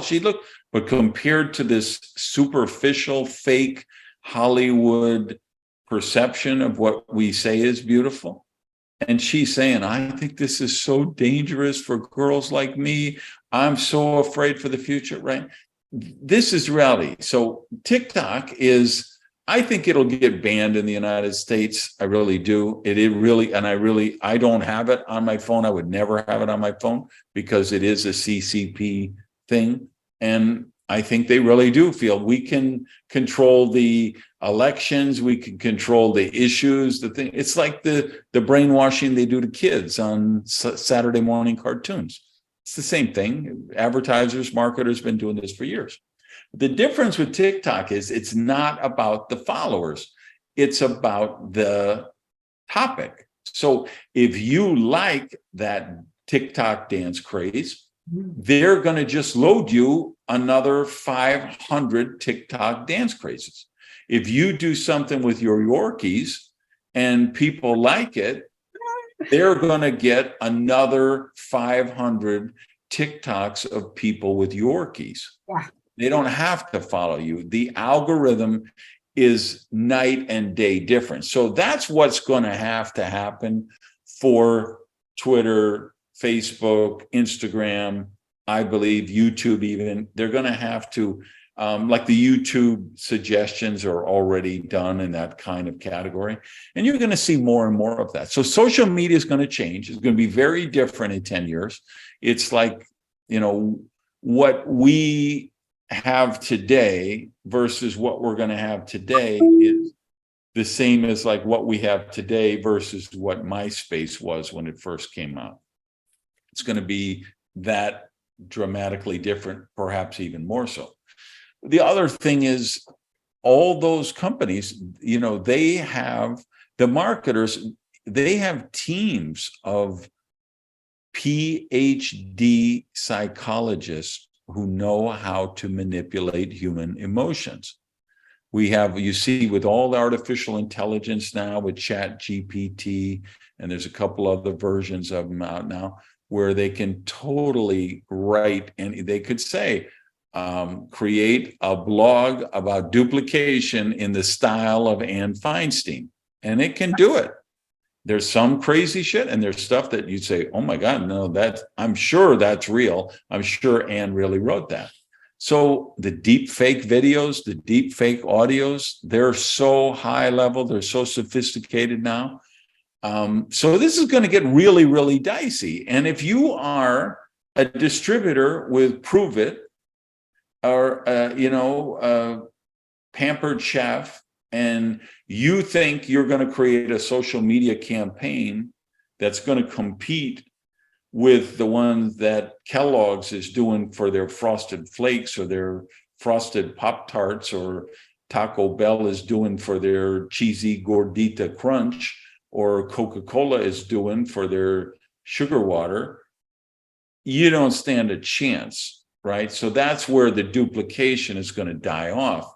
We're going to have to get smarter. We're going to have to get better. And companies are going to have to drive that, like I say. So, because then if the media is being done at Starfleet command, right? If Herbalife is creating the campaign and all of the Herbalife distributors are sharing it, that's something the algorithm's going to like. But if you're trying to train 50,000 of those distributors to follow a template, the algorithm is going to find the template and it's going to shadow ban it. It's going to block it. It's going to ban it. It's going to make it disappear in the feeds. So we can't do the kind of training the new distributor in Oriflame is going to need to compete against that, right? But what we have is they were born with a cell phone in their hand. They take it everywhere they go. They know how to use it. They're fluent in emoji. They're fluent in text speak. They're fluent in social media. They're fluent in messaging apps. They're fluent in electronic gaming.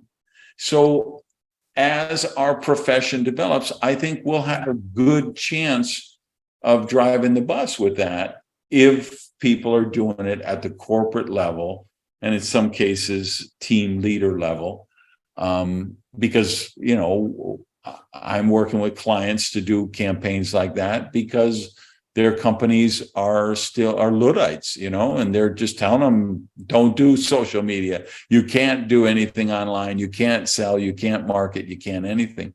And so they're forced to do it on their end. But again, if you just create the campaign and you send it to your 972 distributors, it's still going to get banned by the algorithm. But if you can create the campaign that gets shared, then it will feed into the algorithm. And you know what? Once you really get that figured out right, the company's going to change the algorithm. And once you figure out the new algorithm, you're going to have a heyday, riding high for 6 months, and then they're going to change the algorithm. I was in a mastermind group called Internet Hotshots. This was some of the most brilliant people in the internet space. Give you an idea of the caliber of people in there. So the guy who runs Mac Rumors, which I think he gets, and Arnold Kim. Arnold gets like 50 million visitors a month on his site, something like that. Mm-hmm. We had people who were doing Google AdWords that were making $10 million a month. there was some guy named Craig. He started a site. It was called, trying to think of the name. I think it was called Craig's List. He was in the group. This is the caliber of people in this mastermind, right? The guy who started Weber, who's just genius. Tom was in there. I mean, it was a who's who of just brilliant people. But the thing that made me— Can I just stop for a second and say the people you surround yourself with, that's a mastermind, that you exchange ideas, and you want to go somewhere further. You surround yourself with people that you look up and say, holy crap, look what they're doing. So go ahead. Yeah, exactly. The thing that drove me crazy over time was every 6 months, there was a certain percentage of the group that was despondent and suicidal because Google had changed their algorithm. Like back then was one of the guys was doing, what do you call it? Fax by email or fax. If you didn't have a fax machine, you could go to his site and you could like take a picture of your paper and then he would fax it to you. He was getting 20 million people a month or something, and then people were doing these AdWords. So they have products in certain areas and they were playing the AdWord game, and then they would own the word. So let's say they were selling bottled water. They had locked up bottled water and they were making 8 million, literally people in the group making $5 million a month, $10 million a month. And overnight, they would go from $8 million a month to $200,000 because they're completely and were totally dependent on Google because their whole business was driven by Google AdWords, pay-per-click stuff. And that's why to this day, I don't use a Substack newsletter. I publish my own. I don't put my blog on some other platform. I do it my own. I own my own servers for my website, right? If there's anybody in the world who's most likely to get canceled, it's me, right? So why would I want to build, just like happened on Facebook? I've got 150,000 people who followed me on Facebook. If I want to get a message to them, I'm going to get it to 82. If I put a nice, cute meme with no links and I'm not selling anything, not marketing anything, great. I'm going to get 1,500 people see it. Maybe it's really sexy, 10,000 people will see it. But the only way the 150,000 will follow me is if I pay through the nose to Zuck to get that to happen. And that's just the way of the world. You've got to own and control your own platform. If you're building a media company like me, I can't be dependent on someone else's platform because boom, somebody can take it away from me at any second.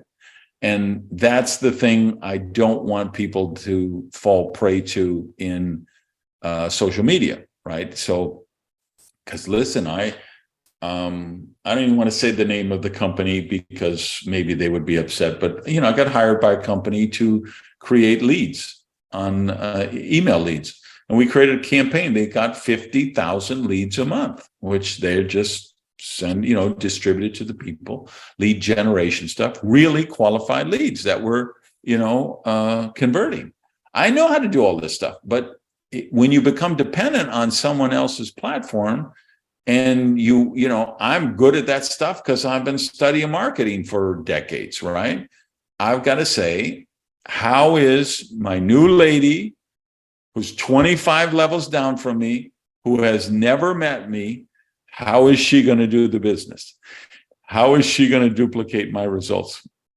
And so that's the, live or die sword of social media is we have to do two things. One, we have to do three things. We have to evolve as the platforms evolve. We have to lead it from the top, like company campaigns. And the third thing is we can't say, okay, now that I'm doing this, I don't have to do anything offline. And that's the people who say, well, I don't want to talk to anybody I know because I did this company and that company and I failed at this and I failed at that and I have no friends left. So I only want to, show it to people I don't know. Those people will never be successful in the business. If you don't believe in enough in what you're doing to want to tell your mom about it and tell your best friend about it, you ought to stop wasting your time and everybody else's and just go work for Uber, because you're not gonna succeed in direct selling if you're afraid to talk to the people that you know. I'm so glad that you highlighted the importance of the corporate driven marketing and how important that is, because I just recently had some very serious conversations about this, because I agree with you. Okay. And if their company doesn't have the know-how, for goodness sakes, get it. Okay. If you don't have the know-how on how to do this, because let's face it, some companies are very good at technology. They're very good at their product concepts. And a lot of companies start that way with incredible product concepts that will change people's lives. But if they don't have the marketing to go with it, guess what? It's a secret. Yeah. It's the best kept secret and nobody hears about it. Okay. And then they bang their heads over the leadership and say, hey, why is this not happening? Well, you know what? You're right. Things are changing and evolving. And there's a combination of working together with the right tools, and the right tools, which were back in the day of when we started, versus what's available and what's necessary today, is that what the competition is doing. And it's not the competition of another company. It's not the competition of another network marketing company. It's the competition of Amazon. It's the competition of, you talk all the time about, your personal assistant on here. I use OK Google. I'm going to wake her up. No. Anyhow, sorry, didn't mean to wake you. Go back to bed. That's the point. OK, we have this technology that's going on. If we don't make it simple for people to place an order, okay, that's another part of the competition. If we don't have good customer service and fast follow through on logistics, that's another part of the overall culture. Yeah. The other part of what you said is that marketing has to be elevated. If I have a conversation with David and our phones are in the same room, I get 45 messages, and every time I go onto social media, I'm being directed to a new suitcase company, because we just talked about getting new suitcases. Okay. Right. Whether you like it or not, somebody's listening. Yes. Okay. Yeah. And whether you like it or not, like you said, David said something to me, it was funny. Why am I getting and he mentioned some topic that he keeps getting the same thing. I don't know why because you like something. Yeah. Okay. Yeah. And now you're going to get a lot of it. Okay. Stop liking it. So the point is that if you're working in a company and somebody's looking for something that relates to your product, you want them to be able to capture that and be able to bring that to you. That's the competition. And I loved what you and Art spoke about, because the technology today can be so helpful in not only attracting people to our businesses, but also in keeping people in our businesses, because they look around, they go, you know what? We've got something that nobody else has. Not only do we have the technology of our products and the great compensation plan, we've got great systems, but you got to see what this company is doing from a technological point of view in terms of social media and in terms of marketing. And whether it's old style email marketing, sorry, it still works. It still works. Or if it's, the social media stuff, because somebody has to open it, okay, or whether it's in groups or whether it's on, WhatsApp and all the other apps that we have for communication, we have to embrace that. Okay. And we not only have to embrace it, but we have to understand it and we have to get good at it. And if we're not all at the top of our game on it, then we have to find people who can help us with that, who we can align ourselves with. And I think that's one of the things that, you and I have recognized, that there are a lot of companies out there that need help, okay, in aligning with where the directions the things are going, okay, because they are so good at the things that they know how to do. They've been successful. They've built multinational presence.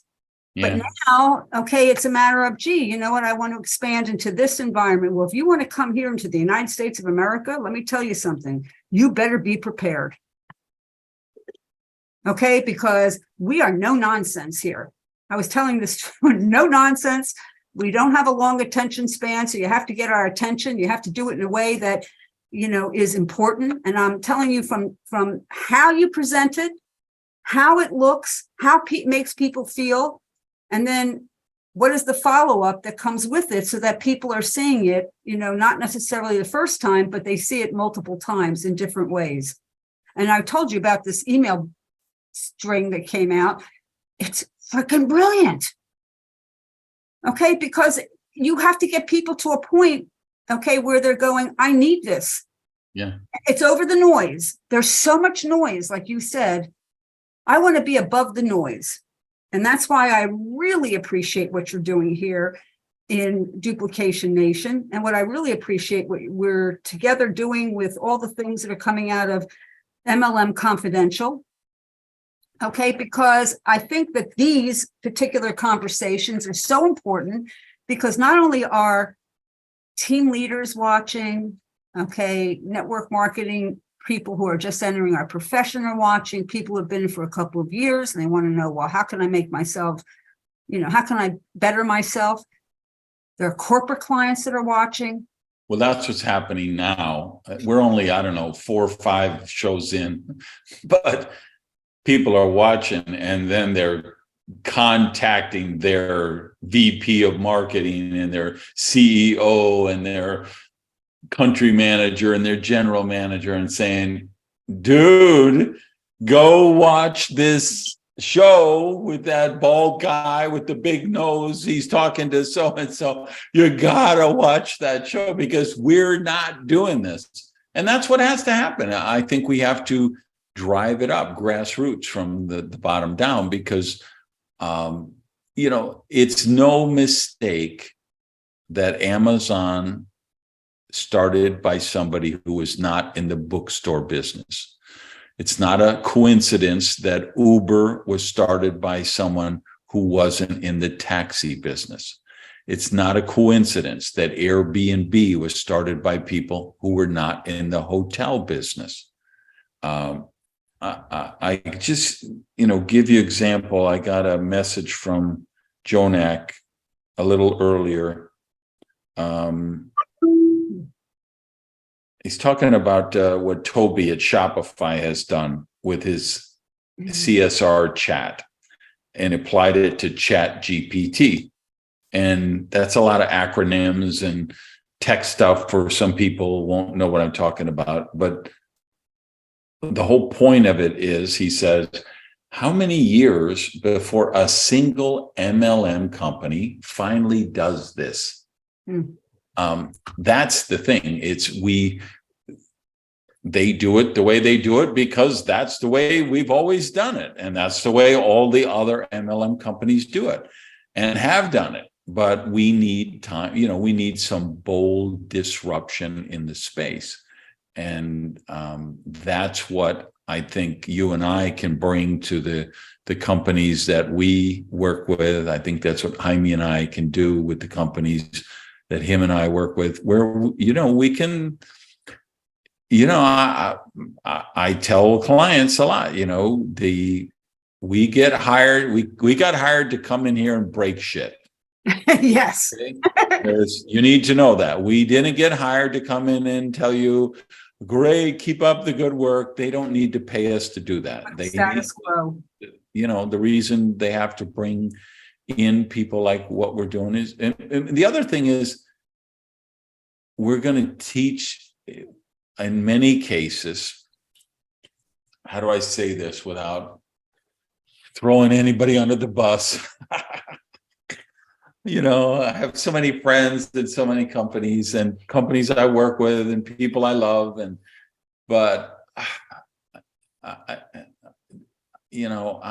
I'm shocked at how many, and particularly after the pandemic, I think what happened during the pandemic is we have thousands of corporate employees, regional managers, marketing managers, regional sales managers, VPs, fulfillment staff, social media staff, marketing staff, and they believe that they do their job by going to meetings, and particularly Zoom meetings. And so they learn, okay, this is what I do for my job. And then they all got locked in at home. So they all got their, what do you call, Zoom tops and their pajama bottoms, and they do meetings all day. And they forgot what their job is.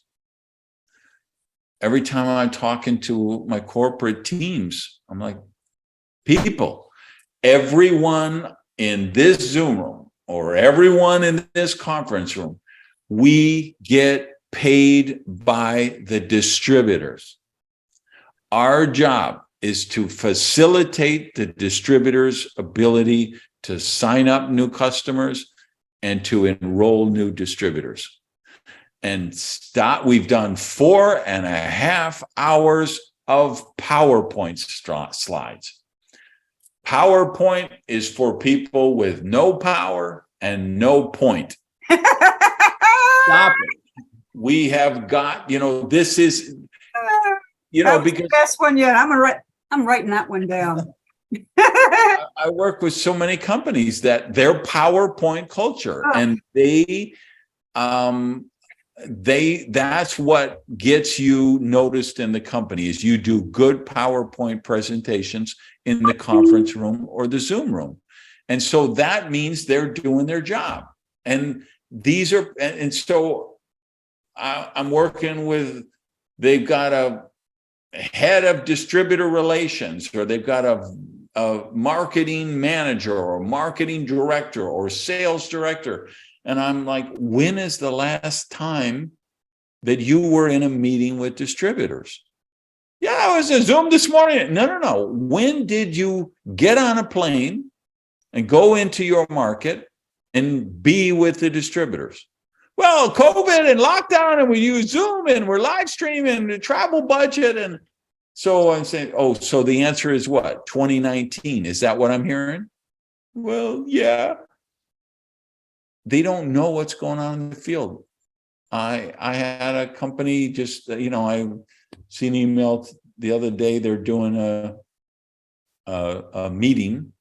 They're going around on tour. They're doing like meeting with the distributors and doing an opportunity presentation. And they have it scheduled at 4 p.m. on a weekday. They're having a training for beginning distributors, and it's at 3 p.m. on a weekday. These beginning distributors, they all have jobs. They all work during the day. But the people who are setting up the meeting are corporate people, and they work from 9 to 5. So that's the model that they view the world through. So they don't want to be at a meeting at 8:30 at night, because they're supposed to go home and be done at 5 o'clock. So they're scheduling meetings at bankers' hours because they don't understand the field. You remember when we have someone who's now a dear friend to both of us, but back in the day when, email and mobile phones weren't so prevalent, it was very hard to get email on ships. And we had a dear friend, and he loved to go on cruises. So he would set up all these cruise contests, and then they would be they would fall on the end of the month, because that's when the cruise company had a special price. So they would get a cruise that went from February 25th to March 3rd.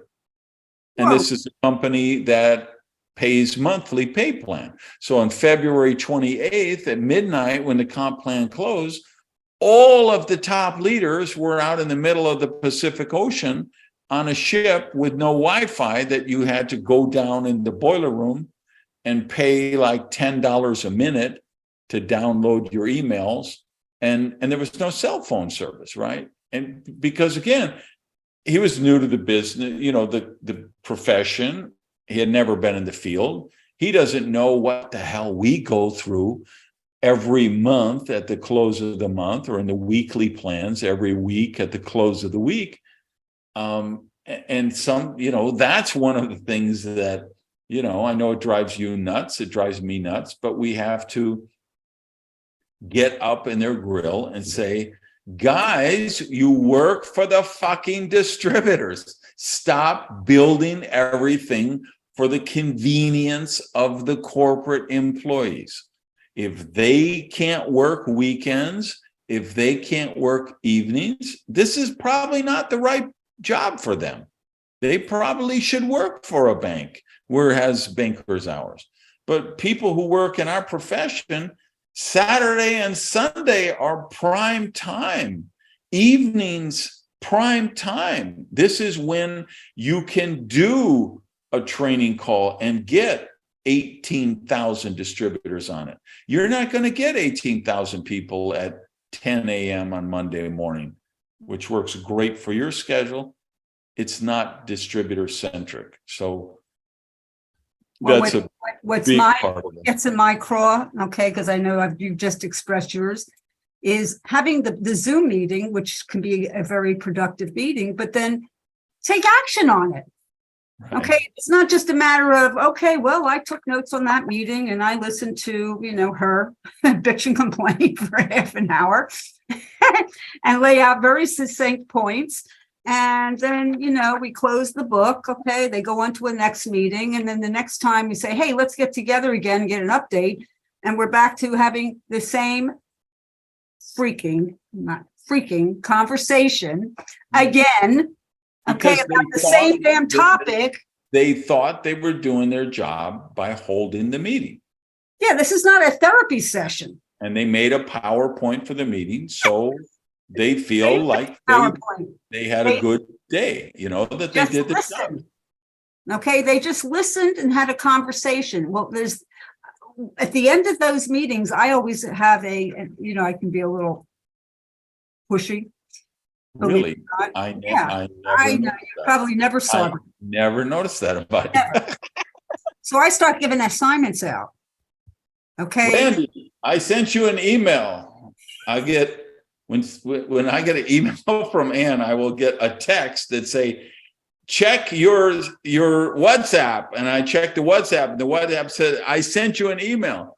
And then a minute and a half later, I'll get another voice note with arrows pointing up, like, in 90 seconds, you haven't answered this thing yet. And then, oh, come on, wait, it's not that. Oh, you're exaggerating, although I do find it amusing. Very amusing. But that's the point of the matter is that if I'm lying, I'm dying. Yeah. There you go. You're going to grow your nose. It's like if I have a meeting, I want to take action on it. I've got 4 action points as to what we're going to do, and I'm going to get it done, and you can count on me. It's like the old story. How do you trust somebody? I know if I give you, this is something I learned a long time ago, okay, and this is something you can use as a trust factor. If I give Randy Gage, okay, an envelope, and I say, please mail this next Tuesday, okay, I can go to bed knowing that will be mailed next Tuesday, because he will have put a note in his phone. Okay, he would put all kinds of reminders around, whatever, to make sure that's mailed. Okay, and that's the partnership that I want. I play tennis, with everyone. If I hit the ball, I'm hitting the ball because I'm passionate about what I do. I'm hitting the ball to you. If you hit the ball back, hey, we're in a game. If you don't hit the ball back and you go, woo, and you watch the ball go, okay, well, I may let that go once, but I sure as hell not going to let that go several times, because to me, there's no game. There's no commitment.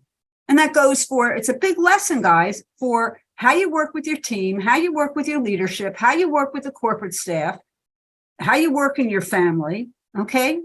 I know that if I gave David an envelope, I have to remind him, but I know I may have to leave a note, but I know his intention, he would get it done.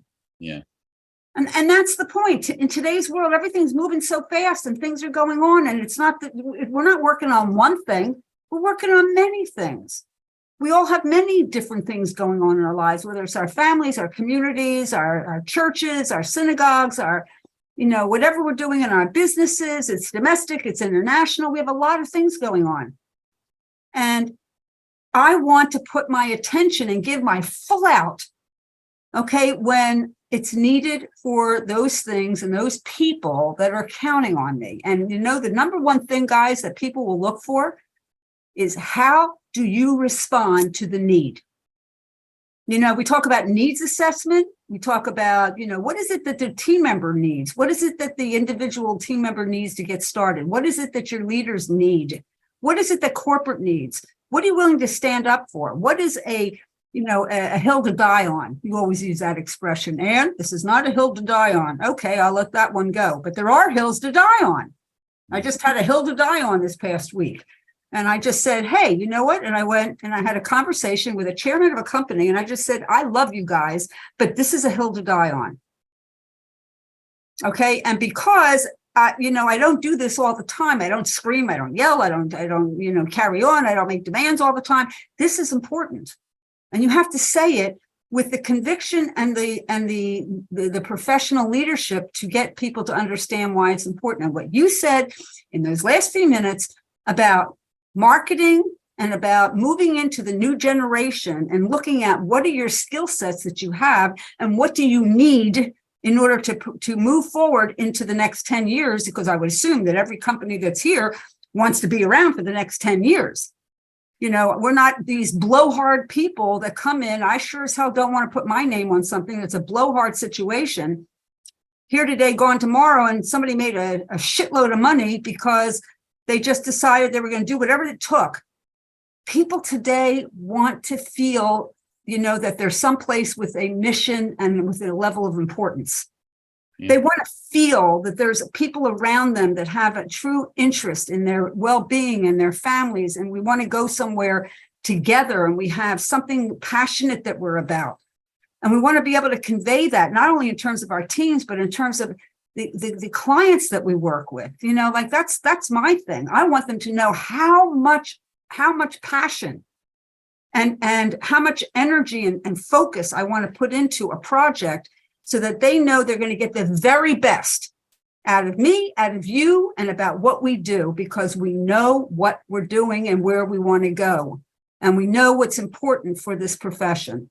And Randy, I can't thank you enough for taking the time to put these chop it ups together, because I think people really need to hear what's important today. They need to have a chance to digest it. I've sat down with each one of them that you've produced so far, with Art and with Eric. I call him Eric, you call him Flacco. Okay. And with Dana. And I love the perspectives of each one of them. We're entirely different. Yeah. Okay. Entirely different. But each one brought something so magical, okay, to the conversation. And I walked away saying, wow, that was something I hadn't thought about. That was something I want to incorporate, whether it's on a personal level, a professional level, with my team, whether it's my clients, whatever it is. It gave me substance. Okay. And I pray to God that you continue to do these in such a magical and professional way, and that people start to do what I did, like I did the other night, say, hey, have you seen this? Okay, you need to sit down and watch this. And don't worry about if they say, oh my God, it's 2.5 hours. How long could it? Shut the hell up. Okay, watch it in pieces like I've been doing. Okay, I sit down, I keep it loaded, and I go, oh my God, I can't wait for the next installment. I sit down, I block out 30 minutes, and I watch it. And then the response that I've gotten from the people I've shared these with, okay, has been off the charts.